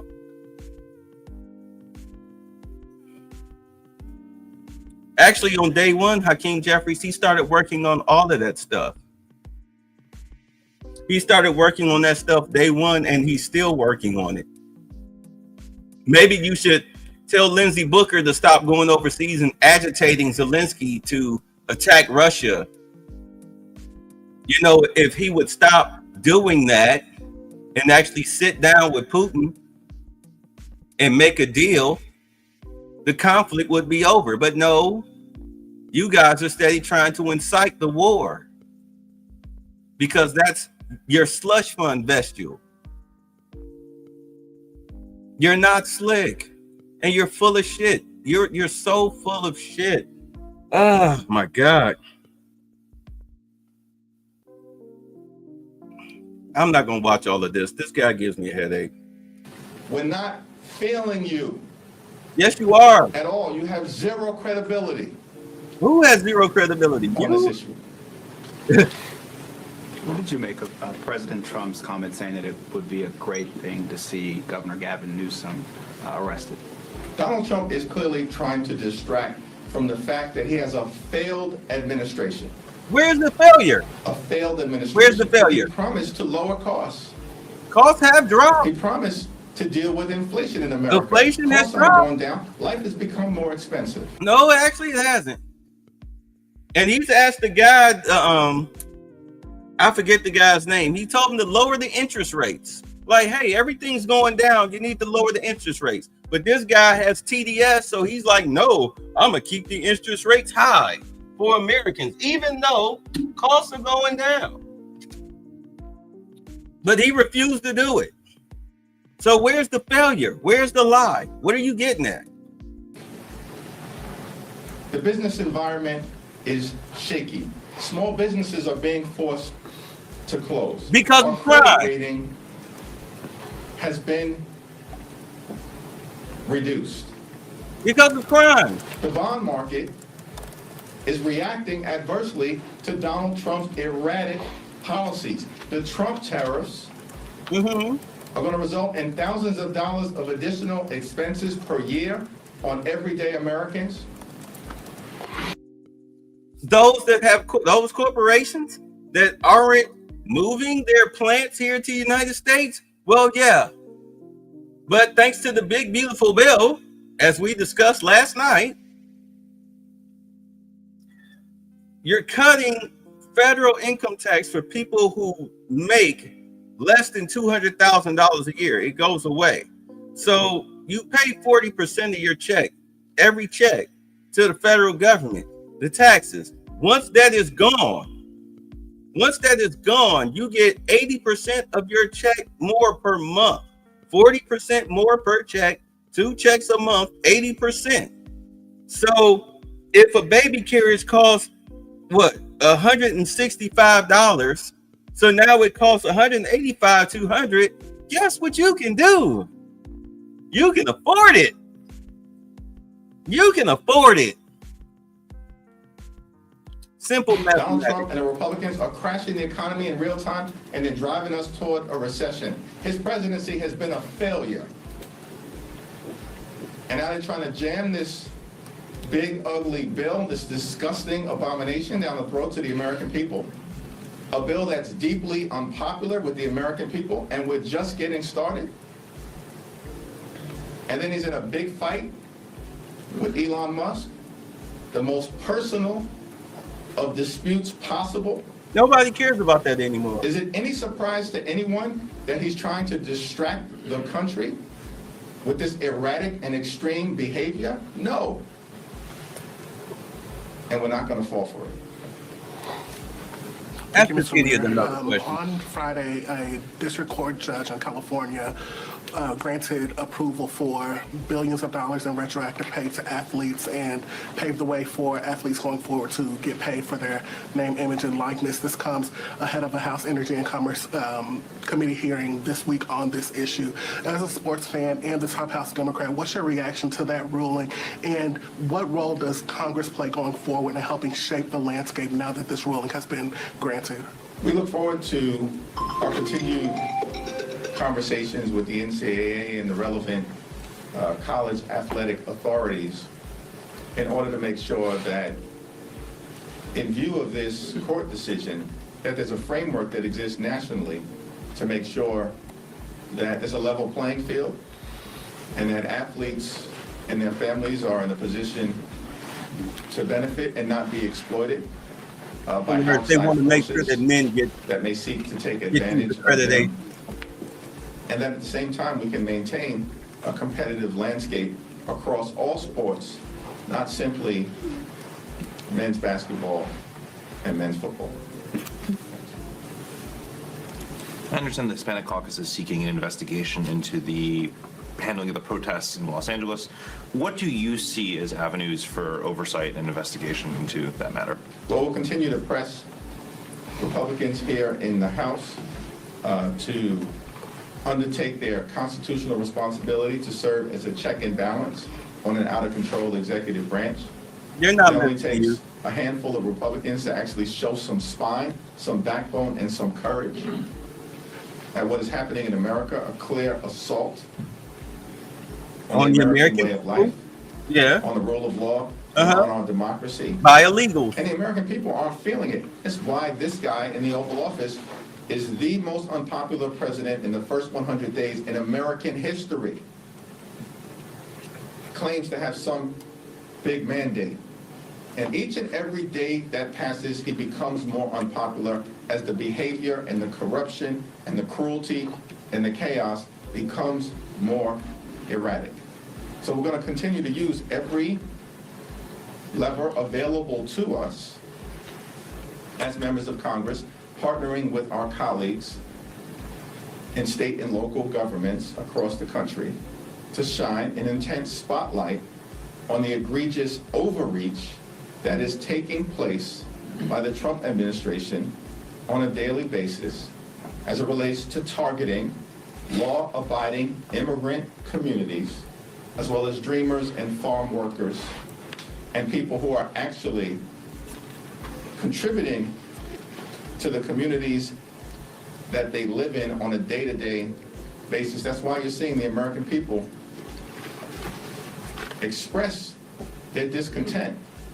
Those are not American citizens. There's no such thing as a law-abiding, illegal immigrant community. No such thing. I mean, they're illegal. They're breaking the law already with stolen social security numbers. There's no such thing as law-abiding. Are there illegals that come here and they'll work their little 9 to 5 and go home and drink their Coronas and you know, have quinceañeras and all of that stuff? Yes. But they're They've already committed identity theft. They're in the country illegally. Some of these, well, a lot of these people are paying money back to the cartels that snuck them across the border, or they're just being extorted simply because it's a criminal enterprise down there in Mexico. Illegals here in the United States, it's a criminal enterprise, and it has to be stopped. It has to be shut down, and that's exactly what's happening. But you know, these bleeding heart oh my God, they are sickening. Let's get away from him. Let's get away from him. I can only listen to BS, but for so much before it gives me a headache, and I'll start to feel it come on. So let's hear what Trump had to say, because apparently he held a press conference. Invest in America roundtable. Now, before we get into this, I want y'all to understand, we talked about this last night where I broke down the plan. You have the gold card citizen. If you've heard it, just bear with me. You have the gold card citizenship. That's really for businesses, but it's also for citizens, foreign nationals, but they have to go through a screening process, just like their businesses have to. They have to build their businesses or their factories and their office parks from scratch, which puts American construction workers to work. When they're done, they're going to hire American workers, and not at a measly little $15 an hour. You're going to be getting adult pay. You cannot have illegals working at these businesses because it undercuts the American people. It undercuts the American people. They really do need to start issuing fines to corporations that are hiring illegals. They know who the illegals are. You can tell by the social security numbers. You can tell by their passports, their visas. You know who they are, but you hire them anyway because they're cheap labor. That should be a federal offense. In all honesty, you should up the fine to at least $500,000 a head of every illegal that you've hired. So if we start going through your records and we see all these people with the same birthday, we know that these are illegals, be they Asian or Hispanic or African or Middle Eastern. $500K a head. If it bankrupts you, well, hey, too bad. You should have hired American workers, legal American workers. It's not my problem. But in order to eradicate poverty, at least at the extreme levels that is at now, you have to get Americans to work. Not illegals, but Americans. There's a lot of unskilled labor running around this country because of the educational system. You listen to these girls who talk about their, my concentrations on Bolivian ballroom dancing in the third trimester of the sequential moon of Easter Sunday. And you're like, what the hell? And you're $100,000 in debt and student loan. But you a strong, independent woman that don't need no man, just the government subsidies that they are now taking away from you. It's that special. Maybe that degree that probably makes good toilet paper, expensive toilet paper, maybe you can get a job, a white collar job at one of these businesses doing filing, data processing, okay, order requisitions, answering the phone. Maybe you can ballroom dance your way with your spreadsheets to the accounting office. I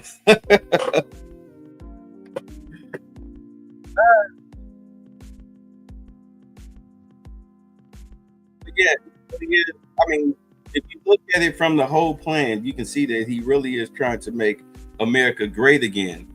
And I know that in the pro-black sector, they call this, another, 50 years or 500 years of white supremacy or whatever. Well, we saw what America looked like the past 4 years when you put black people in charge. We got a prime taste of that. And the country almost went belly up.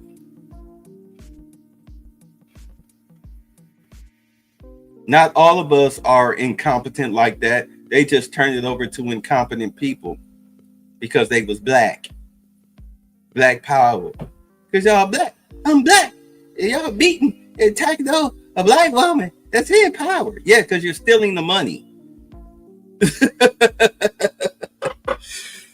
Oh my God. So at least somebody that knows what they're doing is in charge of the White House. Let's get to it.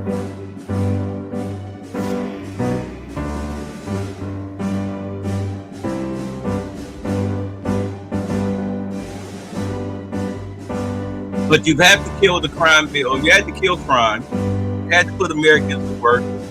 And you had to get Americans off the government team. Flat out. And this is the only way you have to do it. This is the only way you can do it. And you have to get foreign nationals out of the country because there's no telling who they work for.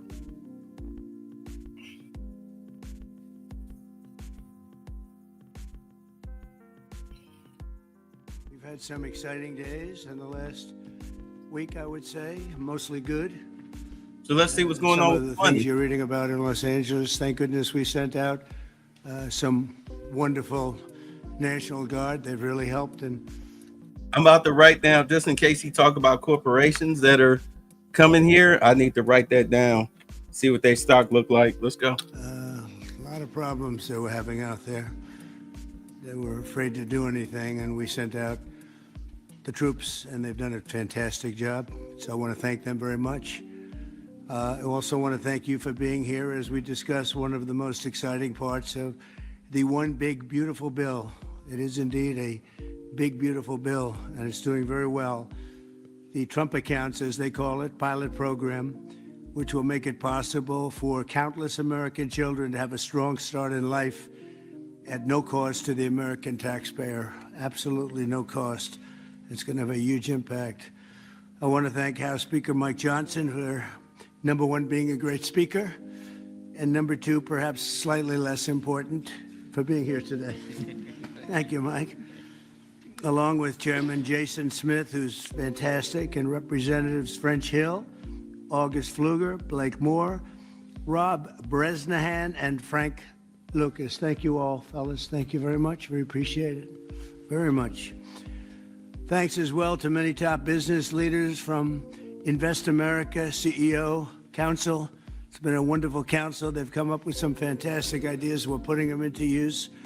They're really the greatest business minds we have today. These men and women lead large, successful companies, and they're committed to contributing millions of dollars to the Trump account. And it's really, it's going to be something incredible for children and for their employees in many cases.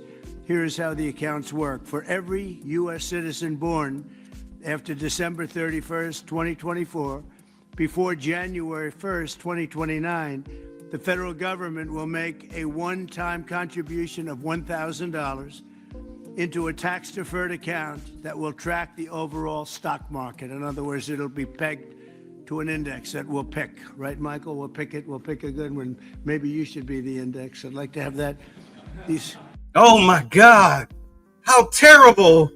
He's gonna invest in newborn children, starting with $1,000 startup. Oh my God. What a horrible person. These kids would be very wealthy if that were the case. That would be a good idea. I think we might do that, Michael Dell. These accounts will be private property controlled by the child's guardians, and in many cases, those guardians will be the parents. We think probably the parents will be the guardians. They'll be open for additional private contributions each year from family, friends, parents, employers, churches, private foundations, and more. This is a pro-family initiative that will help millions of Americans harness the strength of our economy to lift up the next generation, and they'll really be getting a big jump on life, especially if we get a little bit lucky with some of the numbers and the economies into the future. In addition to the substantial financial benefits of investing early in life, extensive research shows that children with savings accounts are more likely to graduate high school and college, buy a home, start a business, and are less likely to be incarcerated. Trump accounts will contribute to the lifelong success of millions of newborn babies. They are fully, and this will be very interesting, I think, for everybody to hear, they are fully funded through targeted reforms in the One Big Beautiful Bill, like the $1.7 trillion in mandatory savings, welfare reforms to stop waste and fraud, a 3.5% remittance tax, and more. And it's just a part of that. The One Big Beautiful Bill is among the most important pieces of legislation in our country's history. Stop, hold on. So you heard what he said. All children born after December 31st of 2024 up until 2029, that's a whole generation. That's practically 10 years. Well, no, 5 years. 5 years. All the children born from the next 5 years will get this $1,000 investment, startup investment in their future. Like he says, that helps with education. It also helps with crime. You've already turned schools over to the states, all right? States' rights. Therefore, it's now in the parents' hands, not the federal government, which means that all of these child molester wokies that want to force trans rights down children's throats in the school system, you know, the ones that don't have kids, yeah, they're getting voted out and removed. The parents are now, you as a parent, if you have a child in the educational system, now this is why you need to go to the PTA meetings and the school boards, and when they have these special elections and whatnot, you need to show up in order to change the curriculum for your child. It's 2025. There's no way in hell kids should not be learning how to code or any type of computer programming or whatnot, or blue collar skills, whatever their mental capacity is. It's ridiculous that you're not being taught that in public schools. There used to be a time before the Board of Education, the Federal Board of Education was created, that you could go from high school to a job without even having to go to college and make a substantial amount of money. Truck driver, warehouse worker, machinist, whatever, because you learn that stuff in school. You learn auto repair in school. You need to bring that back.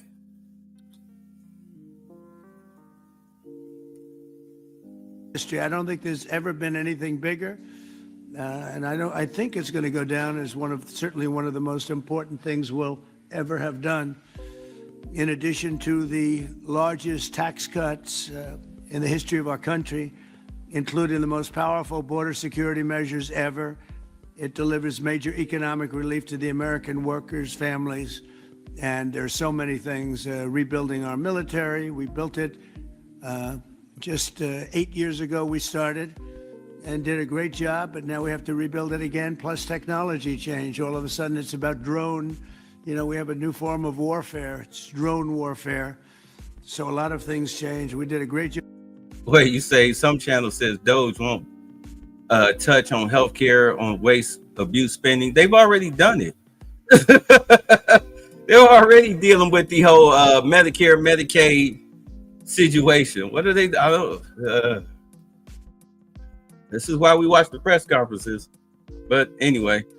Job with the military, but now we're going to have to do some little tweaks, to put it mildly. And we'll be doing that, and we have it all nicely funded. I look forward to signing this into law. It's really something that we're having such an opportunity. And I have to say, he's here with us. He's a person that I've admired for a long time. You take a look at what he's done and followed his record. And it's Dell chairman. Wait, hold on. Sorry. Hakeem Jeffries sat up there and said, he said they won and he's a liar and whatnot. But yet, every time we look up, the Democratic Congress votes no on everything that he's doing. Or you have these radical judges that keep trying to throw gum in the works of everything that he's doing. It seems like at least once a week, some radical judge puts a halt on something that Trump is doing. But you're calling him the liar because you're getting in his way. What a hypocrite, man. Michael Dell, he's done such an incredible job. It's as a business person, I study business people, and that's a perfect one to study. It should be almost mandatory reading. So I want to congratulate you on that, and thank you for the idea, because you're the first one that really brought this to my attention. I know that you and your friends have been talking about it for a long time, but other presidents didn't get it done, Michael, right? So we got it done. Congratulations. Thank you very much. Sure. I want to also give some recognition to my friend Brad Gerstner, who helped get us all organized and that's right. And actually thank you very much. Good. Spearheaded this. Good. And also we have with us a very powerful man in the world of business, CEO David Solomon of Goldman Sachs. David, thank you very much. Thank you for having me Long-time here friend. today. Thank you. Thank you very much. Uber CEO Dara Khosrowshahi. Where is Khosrowshahi? Where? Thank you very much. That's a hell of a name. You've done a hell of a job. So that's appropriate. And also, again, Chairman Smith for doing such a job. Nobody knows taxes better than Chairman Smith. When we have a problem, Mike, we go to see Chairman Smith, right? So I want to thank you very much, Dara and Chairman Smith. I appreciate it. So I'd like to begin by asking Speaker Johnson to say a few words. And I think then we're going to go to Michael Dell, David Solomon. We're going to go to Dara and then to Chairman Smith. Thank you very much. Mr. President, thank you so much for your bold, visionary leadership. It is the key to all of this great success that we are achieving. And the One Big Beautiful Bill, it is not an overstatement to say it will be one of the most consequential pieces of legislation in the history of Congress. There's a lot in here. And by extension, or I would say it is an extension of the figure who I believe will be the most consequential president of the modern era, if not all of American history, and that's the gentleman sitting to my left. So I want to thank you for that. Thank you very much. That's a beautiful statement. Huh? Well, I like him too. Thank you. It's a statement of objective fact, and every working American understands, I think, the principle behind this concept that we're discussing today. If you have a 401k, you understand the power of investing early for the future. Trump accounts take that same principle, and they apply it from the very beginning of Americans' lives. It's a pretty simple concept. The families that opt in will receive a one-time payment of $1,000 to a Trump account that parents can contribute to. It's a bold, transformative policy that gives every eligible American child a financial head start from day one. Republicans are proud to be the party, we always have been, that supports life and families and prosperity and opportunity. And Trump accounts are all about setting up the next generation for success. For future Americans, this early investment could really be the game changer. It could be a difference. It could pave the way for paying their way through college or buying their first home or starting a business, even when they're young. So even $1,000 at birth will put these Americans in a better position than over half of American adults who sadly have no retirement savings at all. So this would be a remedy to that great problem. And it will encourage the free market. It will encourage investment and understanding of capitalism. All these things that we want to foster among the American people so that the economy and individual lives can flourish. Of course, none of this happens unless we pass our One Big Beautiful Bill through Congress. And we have at stake the largest tax increase in American history if we fail to deliver. And we will not have this rocket fuel to the U.S. economy, and that's why this is so very important. Passing this pro-growth legislation will help every single American. From Trump accounts, this is one of the components of it, to eliminating taxes on tips and overtime, to reducing red tape on Main Street. And the One Big Beautiful Bill is going to drive prosperity. It's going to create jobs across the country. It will make all boats rise. Wages will go up. Job participation levels will go up. We'll have more opportunity, more economic opportunity for more people. So you can climb up that ladder to the next step. The typical family with 2 children is going to see their take-home pay increase by up to $13,300 a year. That's real money to real people. This legislation is geared for hardworking Americans, and it is going to help everybody. And we are excited to deliver it. It can't happen soon enough.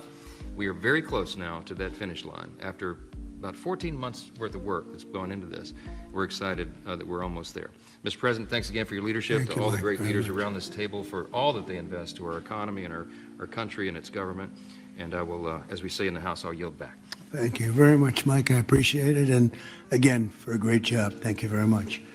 Michael, please. Thank you so much, Mr. President. I believe this is an incredible moment for all of us here today, and it's wonderful to be with some of the leaders of the most successful companies in the world as we come together to invest in the future of our country. We see the Invest America Act and the establishment of these Trump accounts as a simple yet powerful way to transform lives. Decades of research have shown that giving children a financial head start profoundly impacts their long-term success. With these accounts, children will be much more likely to graduate from college, to start a business, to buy a home, and achieve lifelong financial stability. Dell Technologies is proud to be one of the very first companies to support the Invest America Act, a bill that provides every child with a $1,000 seed investment account at birth. This is a straightforward step with enduring benefits. Following your inspiring lead, Mr. President, Dell Technologies will match the government's contributions dollar for every child born to a Dell team member. This isn't just a new benefit, this is an investment in our people, their families, our communities, and America's future. And it embodies our core belief that opportunity should begin at birth. My wife Susan and I, also through our family foundation, have been closely studying the Invest America Act. And assuming that it becomes law, we expect to make a very significant gift. We view this initiative as a powerful platform for philanthropic innovation aimed at helping children thrive wherever they come from, particularly those families who have been historically left behind. Mr. President, you articulated perfectly. These Invest America accounts will give every new American child a genuine opportunity to participate in history's greatest engine of economic growth, the American economy. The funds in these accounts invested in American enterprise and innovation will grow over time into substantial nest eggs, providing support for education, home ownership, and starting families. The ability of families, friends, benefactors, and employers to match the government's generosity amplifies the life-changing potential of this initiative. Thank you, Mr. President, for your visionary leadership on this critical issue. These Invest America accounts will profoundly impact countless young Americans, ensuring they truly benefit from what Abraham Lincoln described as the right of every American, the right to rise. Thank you. All right, so keep in mind this $1,000 per child investment that this corporation, which I wrote down, companies under the Invest America Act. I'm gonna Google that. I'm not gonna use Copilot because I mean, damn, they actually told me Joel Osteen was passed away, which was a lie. But I'm gonna find out what corporations are up under the Invest America Act, especially this guy's corporation right here, because that's where a lot of money is going to be poured into. Because you cannot have them funding it if their stocks are tanking. So clearly this is a corporation where they are looking for their stocks to grow through a government contract. But not only are the children going to get $1,000 investment portfolio to start off with, but do understand that Trump is also in the big, beautiful bill.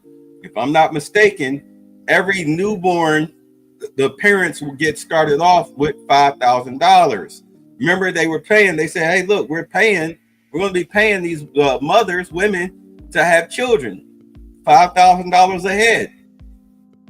Now, do understand they also cut in social programs to where, can't be on Section 8 forever. You get 2 years. If you're able-bodied, 2 years.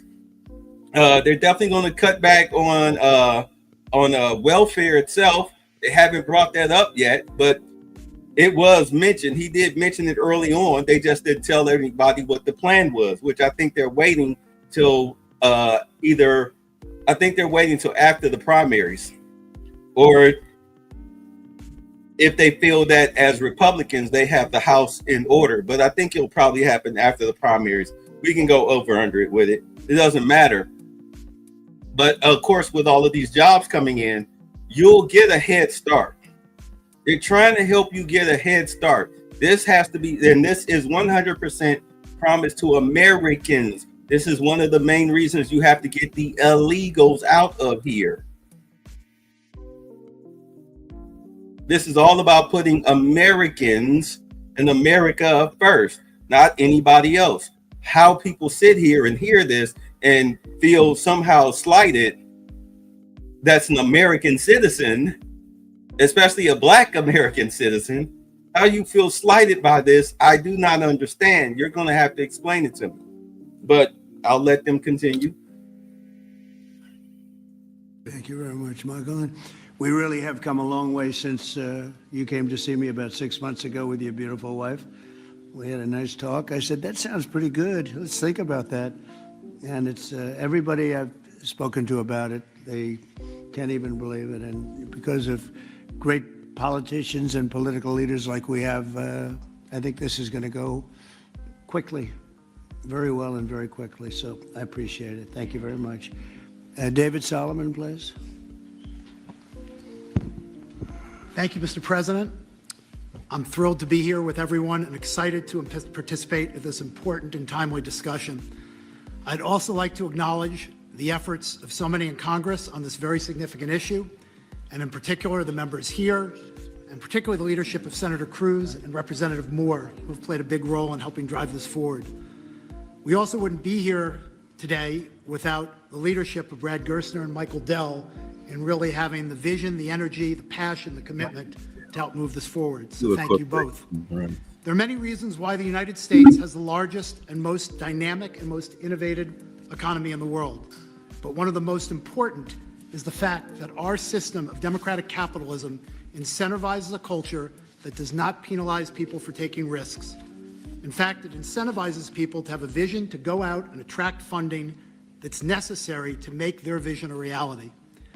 It is no mistake that many of the most important and innovative companies in the world today started in a parent's garage or on a college campus or in any one of a number of unlikely places in the United States. One of my worries is that our current and future generations of young people don't fully appreciate and aren't as educated as well as they can be on markets and capitalism. And while capitalism is not perfect, it helps fuel the American dream. This initiative gets at the core of binding those future generations to the benefits and the potential of America's great companies and markets. Early childhood investments have far-reaching benefits, and Goldman Sachs is proud to support this initiative. This is an exciting opportunity for public-private partnership and for both communities and companies to invest in young people, the future of America. Once we see the Invest in America Act signed into law, Goldman Sachs would be excited to further support this Invest in America initiative. We believe passionately in our capital markets. They're an enormous competitive strength for the United States, and we know that our economy's future vitality is dependent on young people understanding the power of investing for the long term and sharing in the benefits of ideas. Yeah, I heard about that. To bring value to the lives of people around the world. Thank you, Mr. President, for helping drive this forward, and I look forward to continued partnership on this effort. Geez, he really did say nothing. All right, so yeah, I'm familiar with that. Yeah, the next day he wanted to kiss up. So this guy right here, Michael Dell, as I quickly look, he is the CEO of Dell Technologies.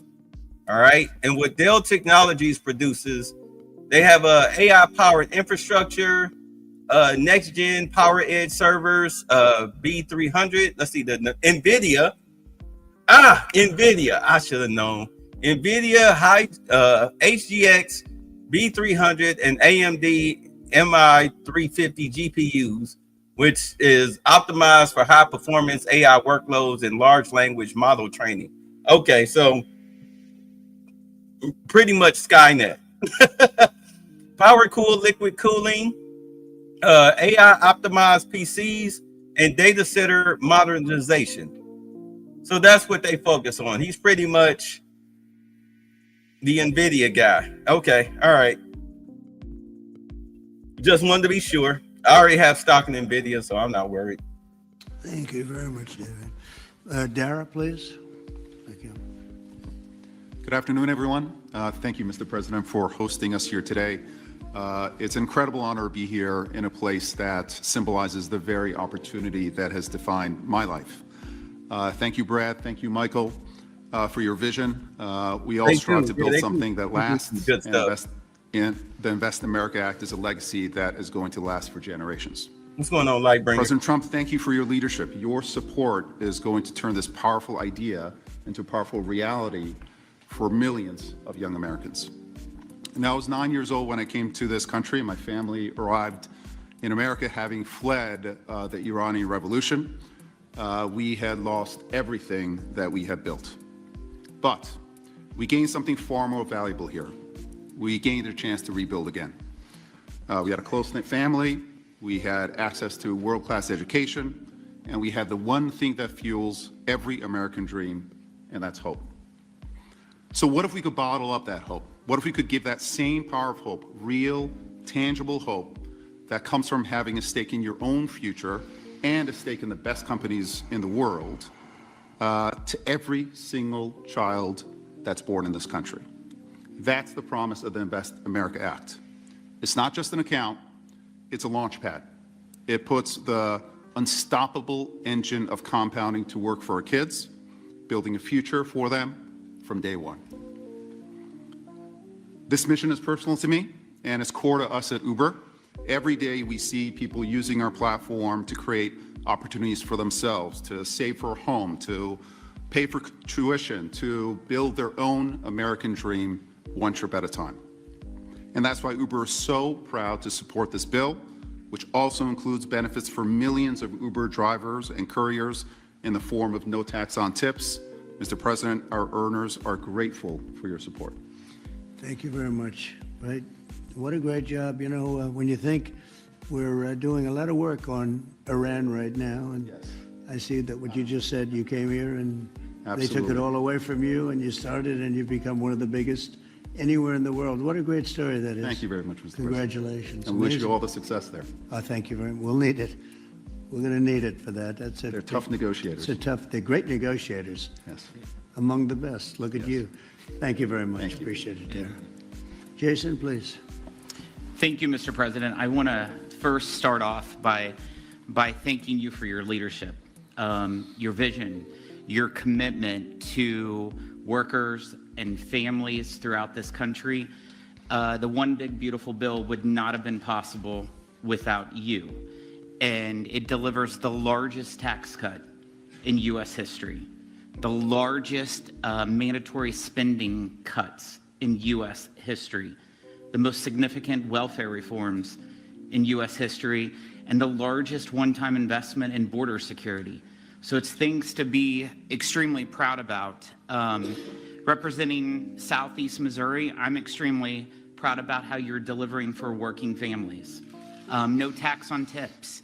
A waitress like the waitress in Nevada that talked to you about no tax on tips, and the other 4 million tipped employees in the country, they will see an extra $1,700 in their paycheck because of the no tax on tips. That's significant for someone who's just trying to put food on their table and clothes on their backs. The linemen working overtime to restore power will get an additional $1,750 into their paycheck. Seniors will get $72 billion in tax cuts. The Trump investment accounts will be a game changer for new parents, even before their newborn baby can walk or talk. Their child will have money saved to one day learn a trade, start a business, or to buy a home. Every child born under this policy will have a better shot at a future.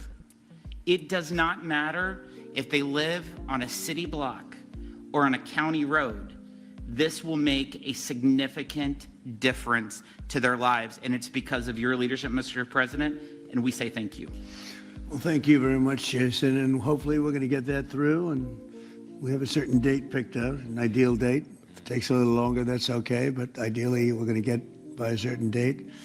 And again, I think it's one of the most important pieces of legislation we've ever had before us and that the country's ever had. I'd like to ask, if I might, Brad Gerth. Hold on. So now it makes sense why they want to end, why Trump wants to end birthright citizenship, which is only supposed to have been designated for, us ADOS or whatever you want to call yourself. That was meant for us coming out of slavery because we were counted as lowercase c citizens. In other words, our citizenship could be revoked, but birthright citizenship changed all that to where we are native to this land. 400 years, breeding camps and everything. We're native to this land. We've been here for generations through the building of this land through slavery. That's what birthright citizenship is for. It's for us, exclusively for us, not for somebody Consuela coming across the Rio Grande and then gets knocked up by, Mikey on 5th Street. And now she's supposed to stay because her child is a birthright citizenship. It's birthright citizen. What they call anchor babies for a lesser term. Like, no, we're doing away with that. We need to do away with that, especially when both of the parents are foreign nationals. If both parents are foreign nationals, there's no way in hell you're supposed to get that. Which I can believe. Any rate, let's get to it. They're one of the most successful people in our country. I'm a friend of Michael very much, and Michael has great respect. And if you don't mind, Brett, I'd like to say a few words, please. Thank you. Well, first, it's a great honor and privilege to be here. We wouldn't be here without your leadership. And for me personally, to be here with my son, Lincoln Gerstner, happens to be named after the gentleman over your right shoulder. Where's Lincoln? He's good looking. He's much better looking than you. What happened? Hey, we all want our kids to be better than ourselves. But it was around our small kitchen table that this idea was really born. I started off like Jason Smith in a small rural town in Indiana. My dad had lost everything in 1978 trying to start an auto parts company, and the Japanese were tearing apart our auto industry. We had double-digit interest rates and inflation. Our family mortgaged the house to keep the company going and ultimately lost everything. So I know a little something about starting with nothing. And I know what it felt like that first time you had a little skin in the game, where you thought you had a shot. You went from nothing to something. And like Dara said, that is the great story of America. The promise that there's mobility, the promise we can move up that ladder. What is that, Louis? But today, we've moved to a society of dependency, right? I saw somebody answer the White House's tweet on this today by saying the answer to socialism is more capitalism. This is more capitalism. This is aligning every child in America with the upside of free markets and the benefits. And that is your Main Street agenda, Mr. President. No tax on tips, that doesn't help rich folks. That helps the people who feel left out and left behind. No tax on overtime, no tax or deduction on Social Security, and the Trump accounts, right, that everybody in this room are here and we've been working so hard on, but would never come to fruition without your leadership. Those will change the game forever. It makes America an ownership society again, because all of those kids will see the benefit of compounding. If you start with $1,000 and $750 is added a year by parents, grandparents, by churches, by the companies in this room who will all contribute to the accounts of the kids of their employees, by the great philanthropists in America. I think $750 is a low estimate per year. I think so. But if you do that, by age 18, Mr. President, these are worth $50,000. By age 30, they're worth $175,000. And if you do it every year of your life, at age 50, they're worth $1 million. You are giving the shot for every American to feel like they're in the game again, part of America with that economic mobility, that dream that led Michael Dell to start Dell Computer in his dorm room, Dara to feel like he had a shot after coming here from Iran, and a couple poor kids from Missouri and Indiana to make it to where we are today. So thank you for your leadership. This would not happen without the reconciliation bill and the work of the many in this room, but spearheaded by the Speaker and Jason Smith, the big, beautiful bill. This is the vehicle to get the Invest America Act passed. So thank you, sir. Well, thank you very much, Brett. Great job. And nobody knew I was going to call you. He might have done the best job of the group. Got to think about that, Mike. Good recommendation, Michael. All right, so according to Ted Cruz, concerning what he's talking about, this $1,000 investment per child. So as it says, each Investment America account will be open to contributions from individuals, family members, friends, and businesses up to $5,000 annually. The account investments can be replaced in a broad, the account investments can be placed in a broad, low-cost fund that tracks the S&P 500, growing tax deferred until the individual reaches age 18. Distributions after age 18 would be taxed at the capital gains rate. Okay, so pretty much when you turn 18, $1,000 placed in on the S&P 500 market. As the S&P grows and grows and grows, by the time you turn 18, whatever the S&P netted you off of that $1,000, this is your startup money, your life startup money. Pay, get you a house, possibly a car, pay for college, whatever. But after the age of 18, you can do whatever you want with the money. Your parents can't touch it. You can't touch it until you turn 18 as the child. That's amazing. That's amazing. You know what that reminds me of? Jamie Foxx told a story. Remember, he was raised by his grandmother. And he was telling a story of how when he was a teenager and he was working, his grandmother would collect money from him after his paycheck. I think it was like either $20 or $200, something like that per paycheck from him, or $50, whatever. She collected money from him every paycheck while he was in high school. And then when he got to college, he had this old beat up car, whatnot, always breaking down. And he said one day the car just died on him. It was nothing he could do. And he was on the phone crying to his grandmother, what am I gonna do? My life is over. And she told him, look in his bag, look in his, and should see a little book in there, a little blue book. So he said he went to his dorm room, he looked in the bag, he found the blue book, and come to find out the blue book was a bank account card. Like in his name, he had a checking account in his name with all of the money that his grandmother had collected from him when he was in, when he had first started working. And it was like thousands of dollars. He was so thankful. It saved his life. He went out, bought a new car, and was able to, keep his ball rolling. I mean, it lifted his spirits and everything when he was in college. This is pretty much the same thing. It's the same thing. Now, I wonder if we can get past the BJing and get to the questions. Does anybody have any questions? I think it's something here we go. Really got to be talked about, because it's somewhat of a miracle that we're close to pulling it off. Please. Can't hear. What'd she say? We put Independence Day as a self-imposed deadline, and we certainly I believe we can still meet that. It's up to the Senate. The bill's in the Senate's hands now, but spoke with Leader Thune as recently as last night.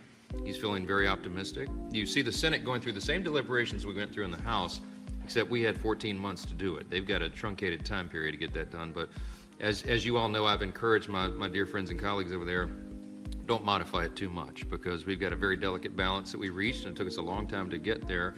And we don't want to upset that balance too much. So they're putting their fingerprints on it. I hope it'll be a light touch, and they'll send it back, and we'll get this thing done and get to the president's desk.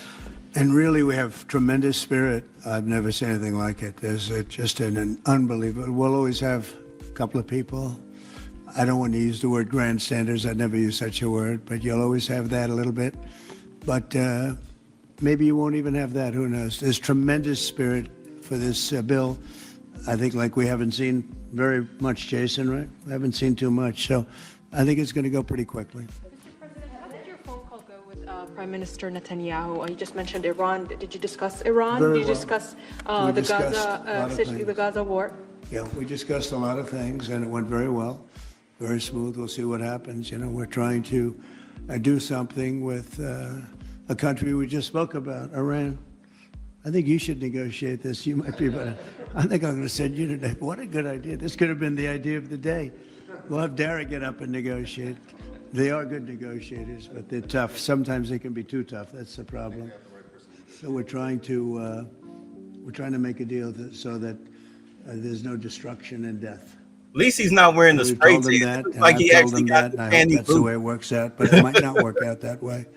We'll soon find out. Yeah, please. Mr. President, in 2020, when you were talking about unrest in American cities, you said, quote, "We have to go by the laws. We can't call in the National Guard unless we're requested by a governor."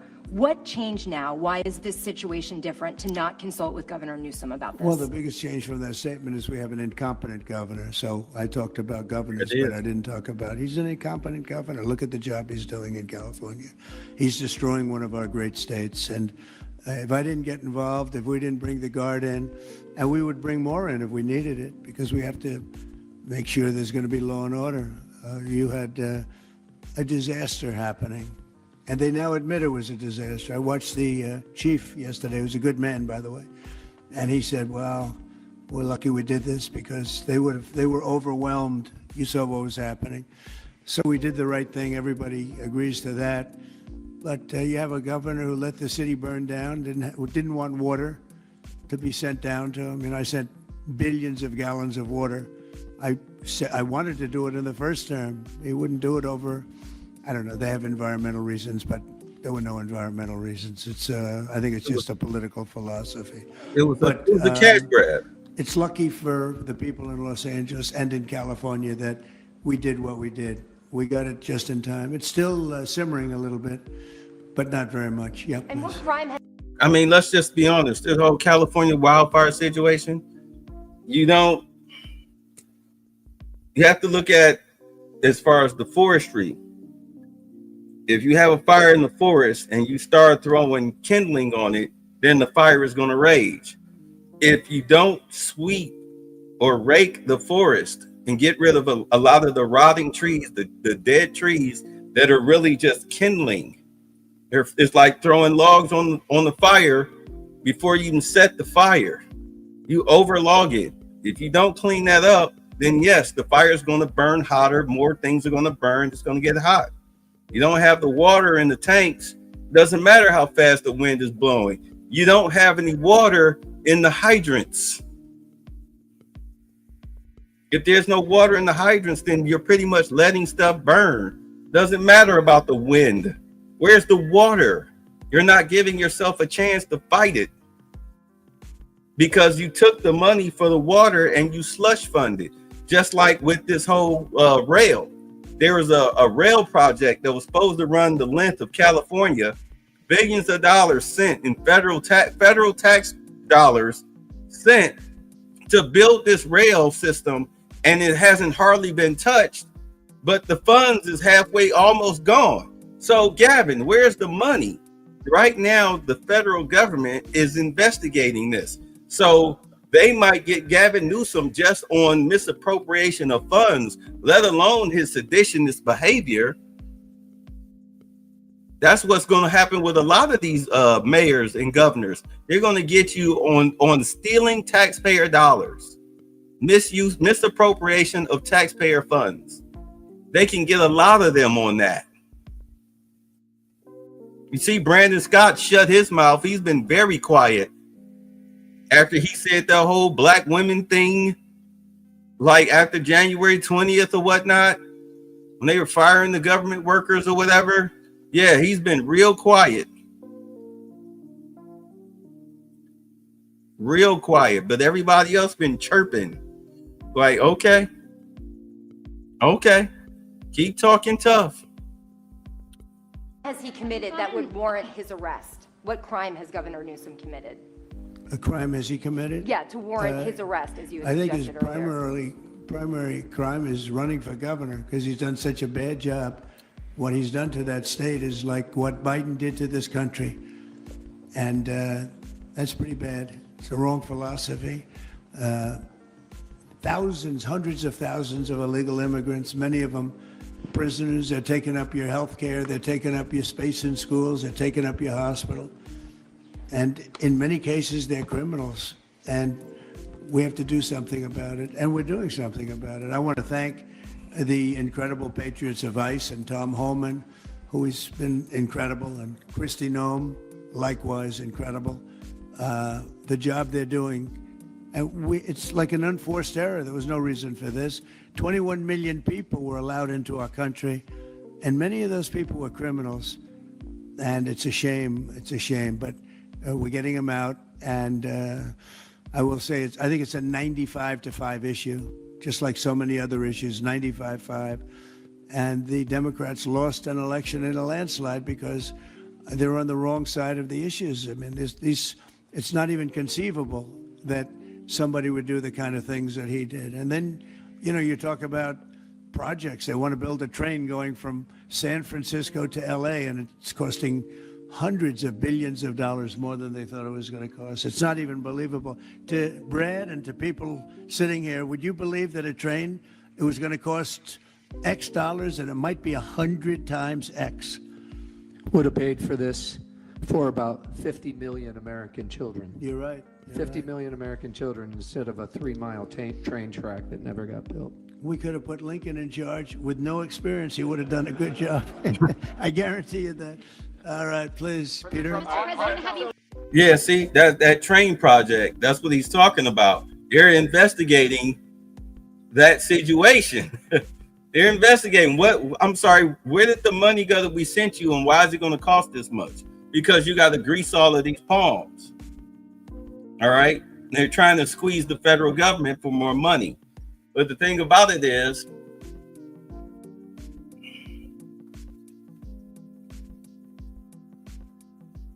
Gavin Newsom is not an intelligent person. He's just not. Like, he's opening himself up wide open for all types of criminal charges, all sorts of criminal charges, because he can't keep his hand out of the cookie jar. Like, that train system should have been built. MARTA here in Atlanta does a better, faster job than what's going out there in California.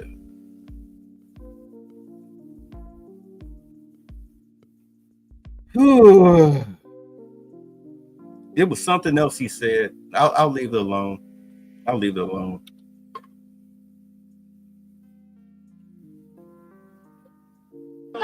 Thank you, President Trump. So it seems like Gavin Newsom likes the attention that he's getting right now from you. Yeah, it seems like he does.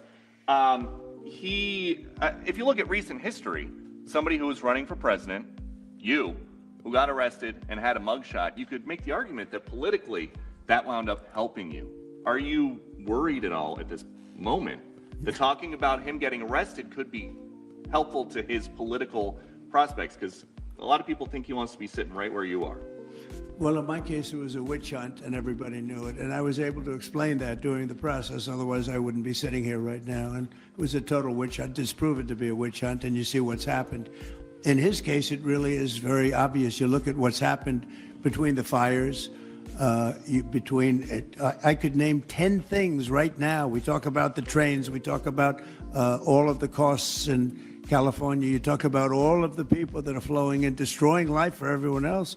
So no, I don't think it's going to help him. I think it's actually very bad for him. And right around the time that we were walking in here, the governor and the state attorney general said that they're going to sue you for sending the National Guard in. They're saying there's no invasion, there's no rebellion. The president is trying to manufacture chaos and crisis on the ground for his own political ends. Federalizing the California National Guard is an abuse of the president's authority under law.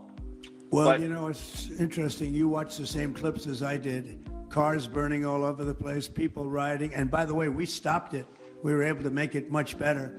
but it still looked pretty bad. And in watching clips last night, people were saying this is really a big problem.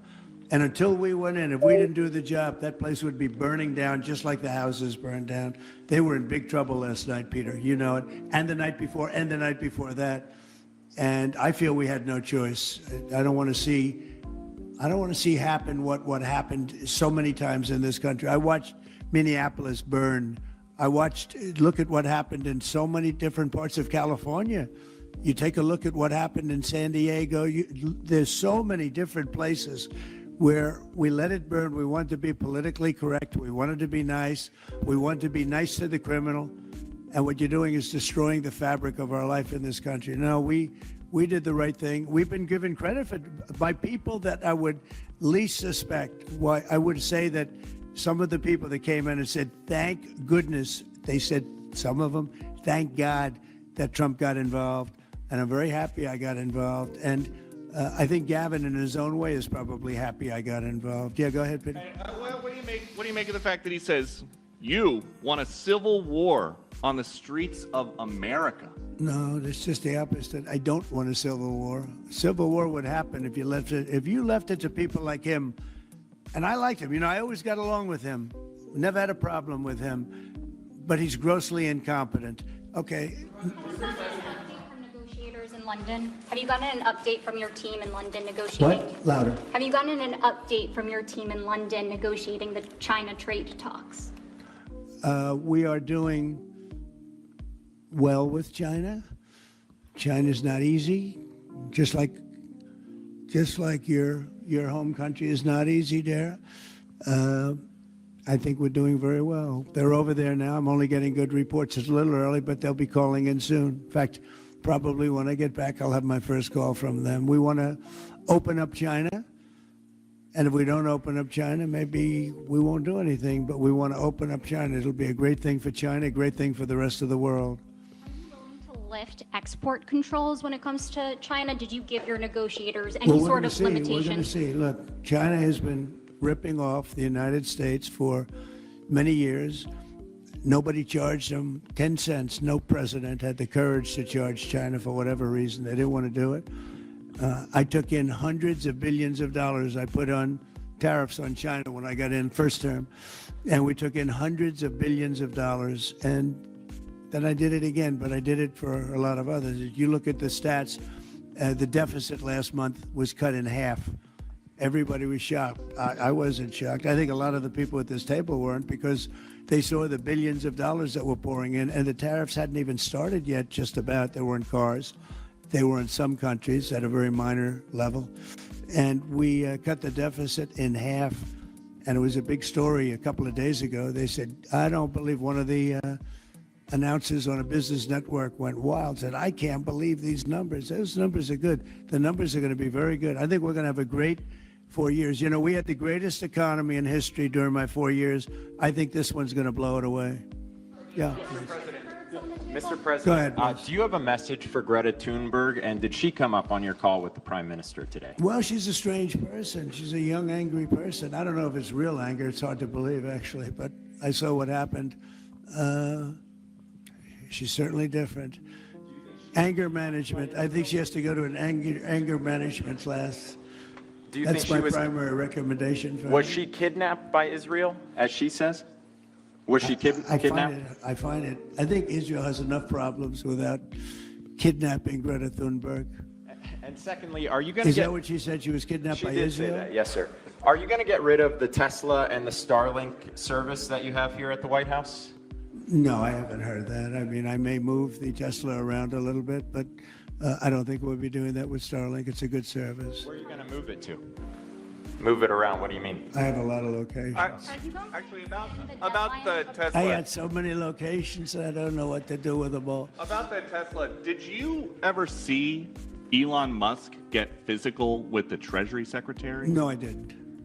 And I tried to They ask... did have an argument, but I didn't see it. I didn't see a lot of physicality there. And there was this New York Times report that he did not want to talk about, Elon Musk, that alleged that he, towards the end of his time in the White House, was blurring the lines between recreational use of drugs and medicinal. Do you think he ever had drugs here at the White House? I really don't know. I don't think so. I hope not. Look, I wish him well. You understand. We had a good relationship, and I just wish him well. Very well, actually. Yeah. About aid in Gaza, you mentioned now the flotilla. Do you have a response at all about Israel intercepting this boat? And can you give us an update on what's happening to the entry of aid into Gaza right now? We've had people being shot by Israeli forces who are trying to get aid from the Gaza Humanitarian Foundation. Yes. Gaza right now is in the midst of a massive negotiation between us and Hamas and Israel, and Iran actually is involved. And we'll see what's going to happen with Gaza. We want to get the hostages back. That's all I can tell you. Yeah, please, in the back. I can go back to California briefly. You had said yesterday when asked by reporters that it was not an insurrection taking place, but then on Truth Social a bit later, you'd said they were insurrectionists. After what you've seen now... You're talking about in L.A.? Yes, sir, in L.A. I wouldn't call it quite an insurrection, but it could have led to an insurrection. I mean, that was a lot of harm that was going on last night. I watched it very closely. And it was amazing that the job that the National Guard did. And by the way, the police were working very hard also. But, you know, the police are given instructions to be politically correct. I said, no, you don't have to be politically correct. You have to do the job. And on Elon Musk, do you plan to speak to him on the phone anytime soon? I know some... Which one? On Elon Musk, do you plan to speak to him on the phone anytime soon? I haven't really thought about it, actually. I would imagine he wants to speak to me. I would think so. If I were him, I'd want to speak to me, and maybe he was already called. You'd have to ask him whether or not he's already called. But I'd have no problem with it. Well, I don't want to say that, but I would imagine he'd want to talk to me. You were supposed to get a counter please. proposal. You were supposed to get a counter proposal from Iran today. Have you gotten that proposal? And what is the main impediment? We have a meeting with Iran on Thursday, so we're going to wait till Thursday. And what's the main impediment to getting a deal? Well, they're just asking for things that you can't do. They don't want to give up what they have to give up. You know what that is. They seek enrichment. We can't have enrichment. We want just the opposite. And so far, they're not there. I hate to say that, because the alternative is a very, very dire one, but they're not there. They have given us their thoughts on the deal, and I said, it's just not acceptable. Topic for Prime Minister Netanyahu today when you spoke? I would say, yeah. I don't know what else. I can talk about the weather. Well, you can talk about Lebanon also, sir. Pretty much, Lebanon. That's the main topic. Lebanon is a ceasefire in Lebanon. Lebanon Yes. also, yeah. What about Lebanon, sir? Well, Lebanon's working very hard. They have a great new ambassador that I put there, a man I know very well. He's very smart. I didn't even know he was Lebanese. And I said, why would you want Lebanon? He said, I was born there. I love it. I love the people. I said, it's very dangerous going to Lebanon. There are some ambassadorships that are wonderful. There are some that are dangerous. I said, Michel, his name is. It's a he, Michel, very elegant man. And I said, why would you want this? And he said, because I love my country and I love those people. I said, it's very dangerous. He goes, I don't care. This is not a man that lived on danger. He's a very successful man from here. And he wanted to be the ambassador despite probably a very dangerous situation he's going into. You see what's going on. But I had great respect for that. He loves that country. He loves it. He was born there. He loves the country. Yeah. Mr. President, you've got a big, beautiful parade coming up on Saturday. We do. What's your biggest expectations for that? Then I've got a second question in regards to Gavin Newsom. Go ahead and talk about the big, beautiful parade. Thank you, Brian. It's such a, I think, important moment for this country. 2 weeks ago, I was calling people and back and forth with leaders, including President Putin, including French president, including lots of different people. And all of them said, we're celebrating victory in World War II. And I said, wow, isn't that amazing? We're the only one that wasn't celebrating, and we're the one that won the war. Now, Russia did help. They did lose 51 million people, in all fairness. People would say, oh, he's sticking up for Russia. No, they lost 51 million people. And, can't forget that. But France was celebrating. And as you know, Hitler made a speech at the Eiffel Tower. But when I spoke to President Macron, he said, oh, we are celebrating the great victory of World War II. And I think that's great that he was doing it. But we're the one that won it, and we weren't celebrating. I said to myself, isn't that crazy? And I think it's time for us to celebrate a little bit.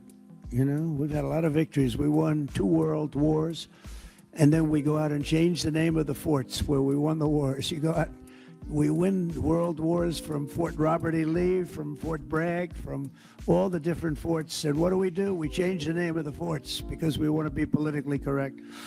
So a lot of them were changing back. You probably noticed Fort Bragg and others. But I think it's a time to celebrate our military. We've rebuilt our military largely. Little low on ammunition. That's because it goes out very fast to other countries, one in particular. But we'll get that back very quickly. But we have a military the likes of which nobody has. Nobody comes close. We have the best equipment in the world. We make the best equipment in the world.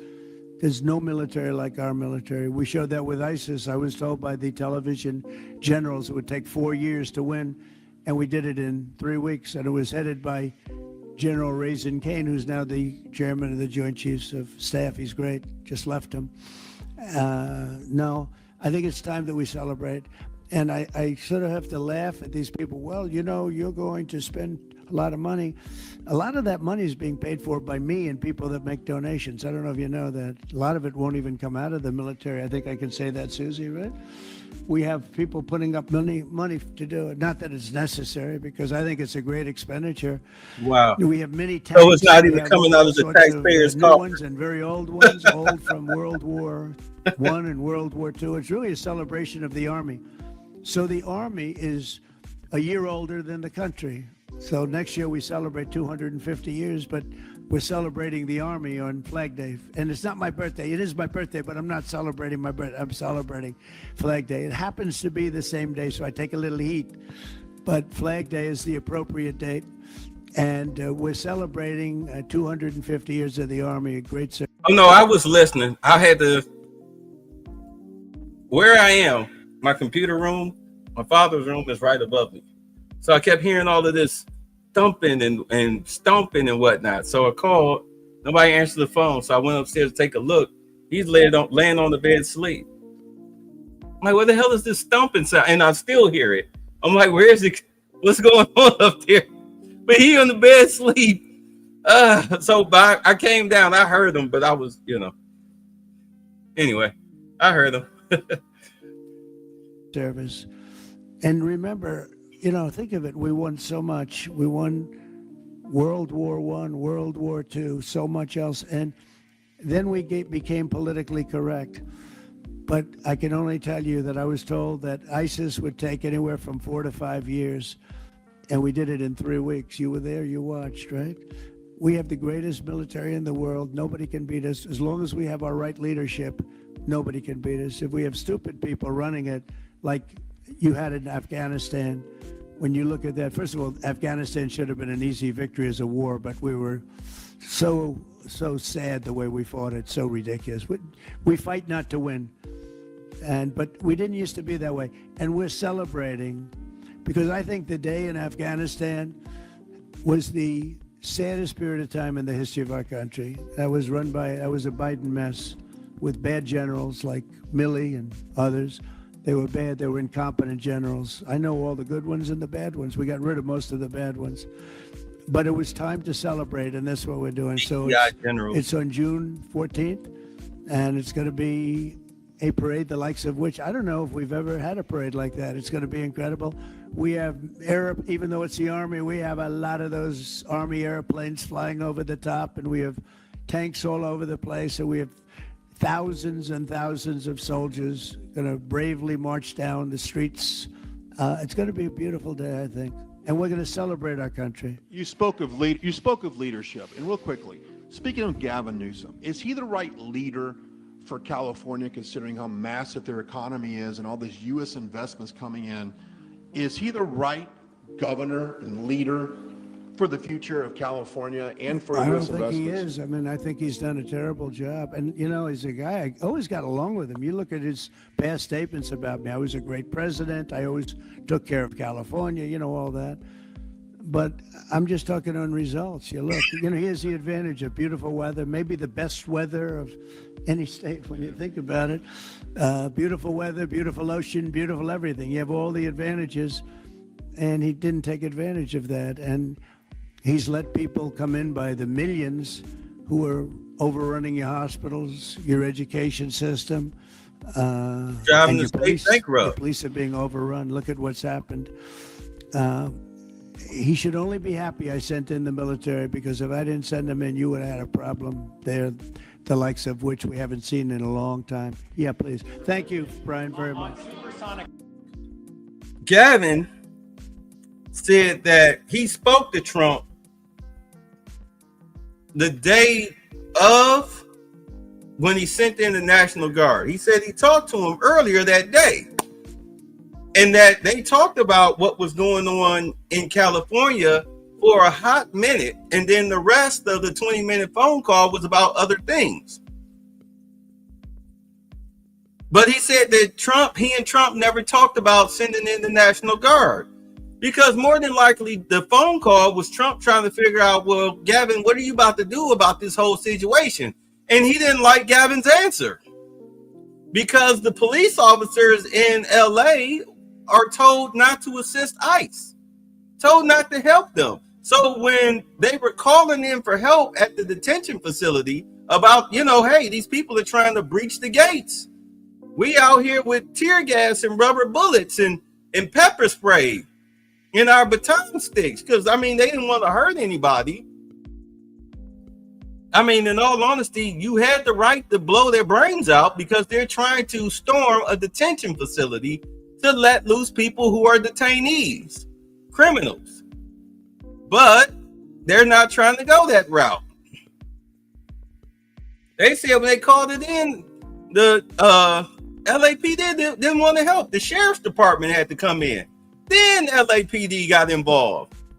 And Gavin Newsom like, well, Trump didn't tell me he was sending in the National Guard. He lied to me. No, he just wanted to know what you were going to do. He saw that you were a feckless, ineffectual leader, as usual. So he sent in the Federal National Guard. To hell with you. You weren't doing anything. You're anti-ICE. You're anti-ICE, and the detention facility where ICE has detainees in there is about to be overrun. Fuck you. No, he didn't lie to you. He just didn't tell you anything. You didn't do your damn job. That's why they call you new scum. Flight, on supersonic flight. Supersonic? Yes, sir. I know you just signed an executive order on it. Do you want to see a supersonic Air Force One in the next 10 years or so?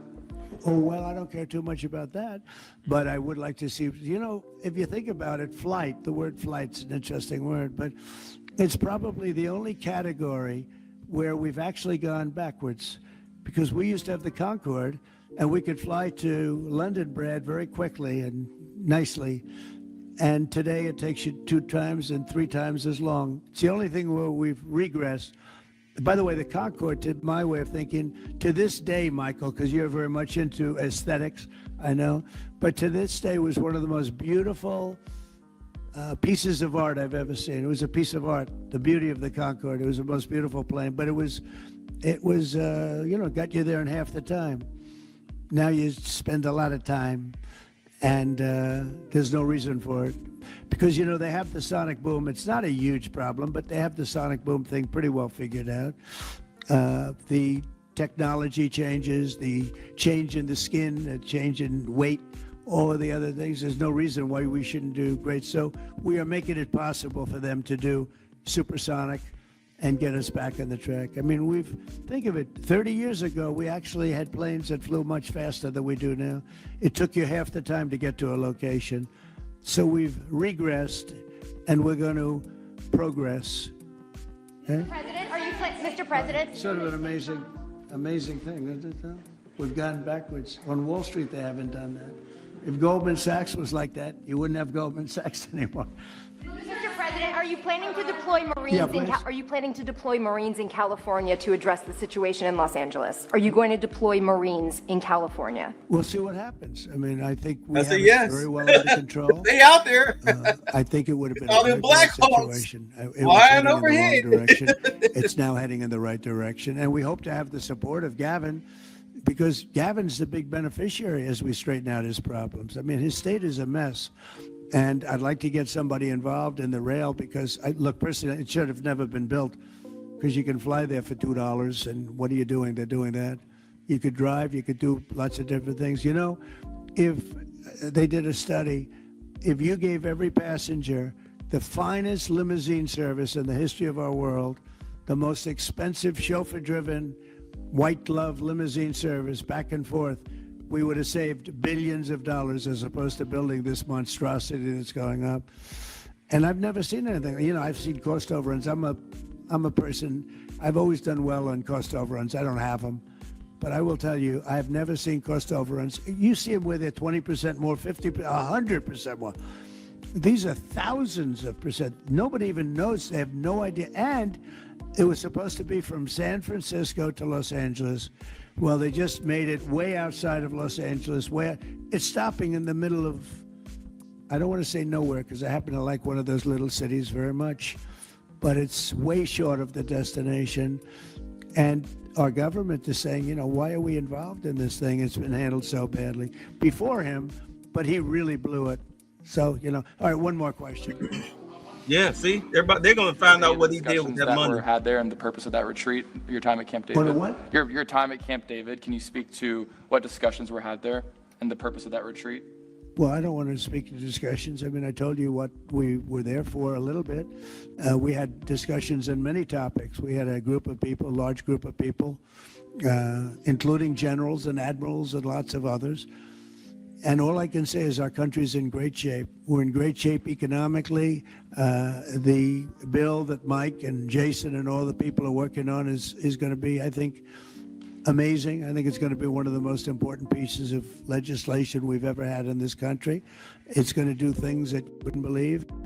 We're going to, you know, I have a very simple phrase. We ran an election on very simple words: make America great again. That's what we're doing. We're making it great. We're making it safe. We're making it beautiful. And we're making it very wealthy again. You know, wealth is okay. You need wealth to take care of lots of other people. We have to make our country better. It has to heal from 4 years of abuse. Our country was abused badly by a very incompetent person and a group of people that weren't incompetent, but they were radical left lunatics. And they ran the country with an auto pen. And I hope that law enforcement's looking at that very seriously. That's like a takeover of our country in a certain way, because this guy had no idea what he was doing. You saw that during the debate. You saw that in other cases. I mean, he had no idea. I saw it years ago. By the way, 40 years ago, he had no, he was bad 40 years ago. We're not just talking about, and they always like to say age, but it's not age. I know people 88, 89, 92. Bernie Marcus, who just passed away, was 95. I spoke to him a year before. He was 100%. It's not age, it's something else. But whatever it is, you can't have that in this country. The damage he's done to this country is unbelievable. But the good news is we've got much of it fixed already, and the rest of it will happen. Thank you all very much. Thank you. All right, so I know we ran over 48 minutes over, but I like to watch the whole press conference so we can see what the hell is going on.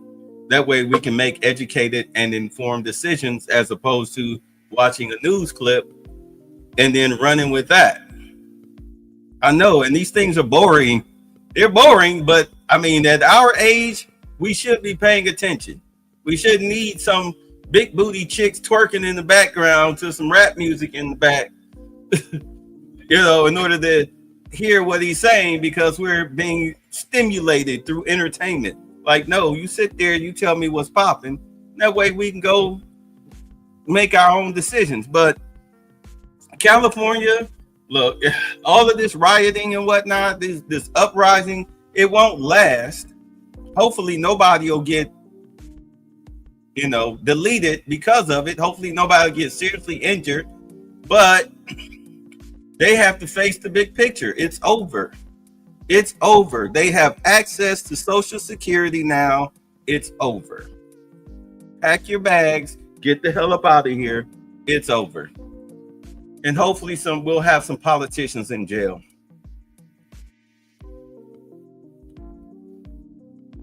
God damn, what is going on up there? I will catch y'all tomorrow, and we'll go over some things that we missed. Maybe in the afternoon, we'll see. But I'll definitely be on tomorrow. We'll get it done. I got to play catch up. Y'all be safe. I'll set y'all out. Demon King Satan. And what? Demon King Satan. Satan. Nope, not Satan. At all. Satan. Satan. Satan. Satan. I actually felt retarded, like really retarded. I mean, I brushed my teeth retarded. I rode the bus retarded. In a weird way, I had to sort of just free myself up to believe that it was okay to be stupid or dumb. Be a moron. Yeah, to be Barack. Exactly. To be a moron. Nigga, did you know that I can see you? Stop breaking the law, asshole! You don't have the cards. You're buried there. Your people are dying. You're running low on soldiers. Listen, you're running low on soldiers. It would be a damn good thing. And then you tell us, I don't want a ceasefire. I don't want a ceasefire. I want to go and I want this. Look, if you could get a ceasefire right now, I tell you. 1, 2, 3. All right. Hi. Thanks for the fun. Get the fuck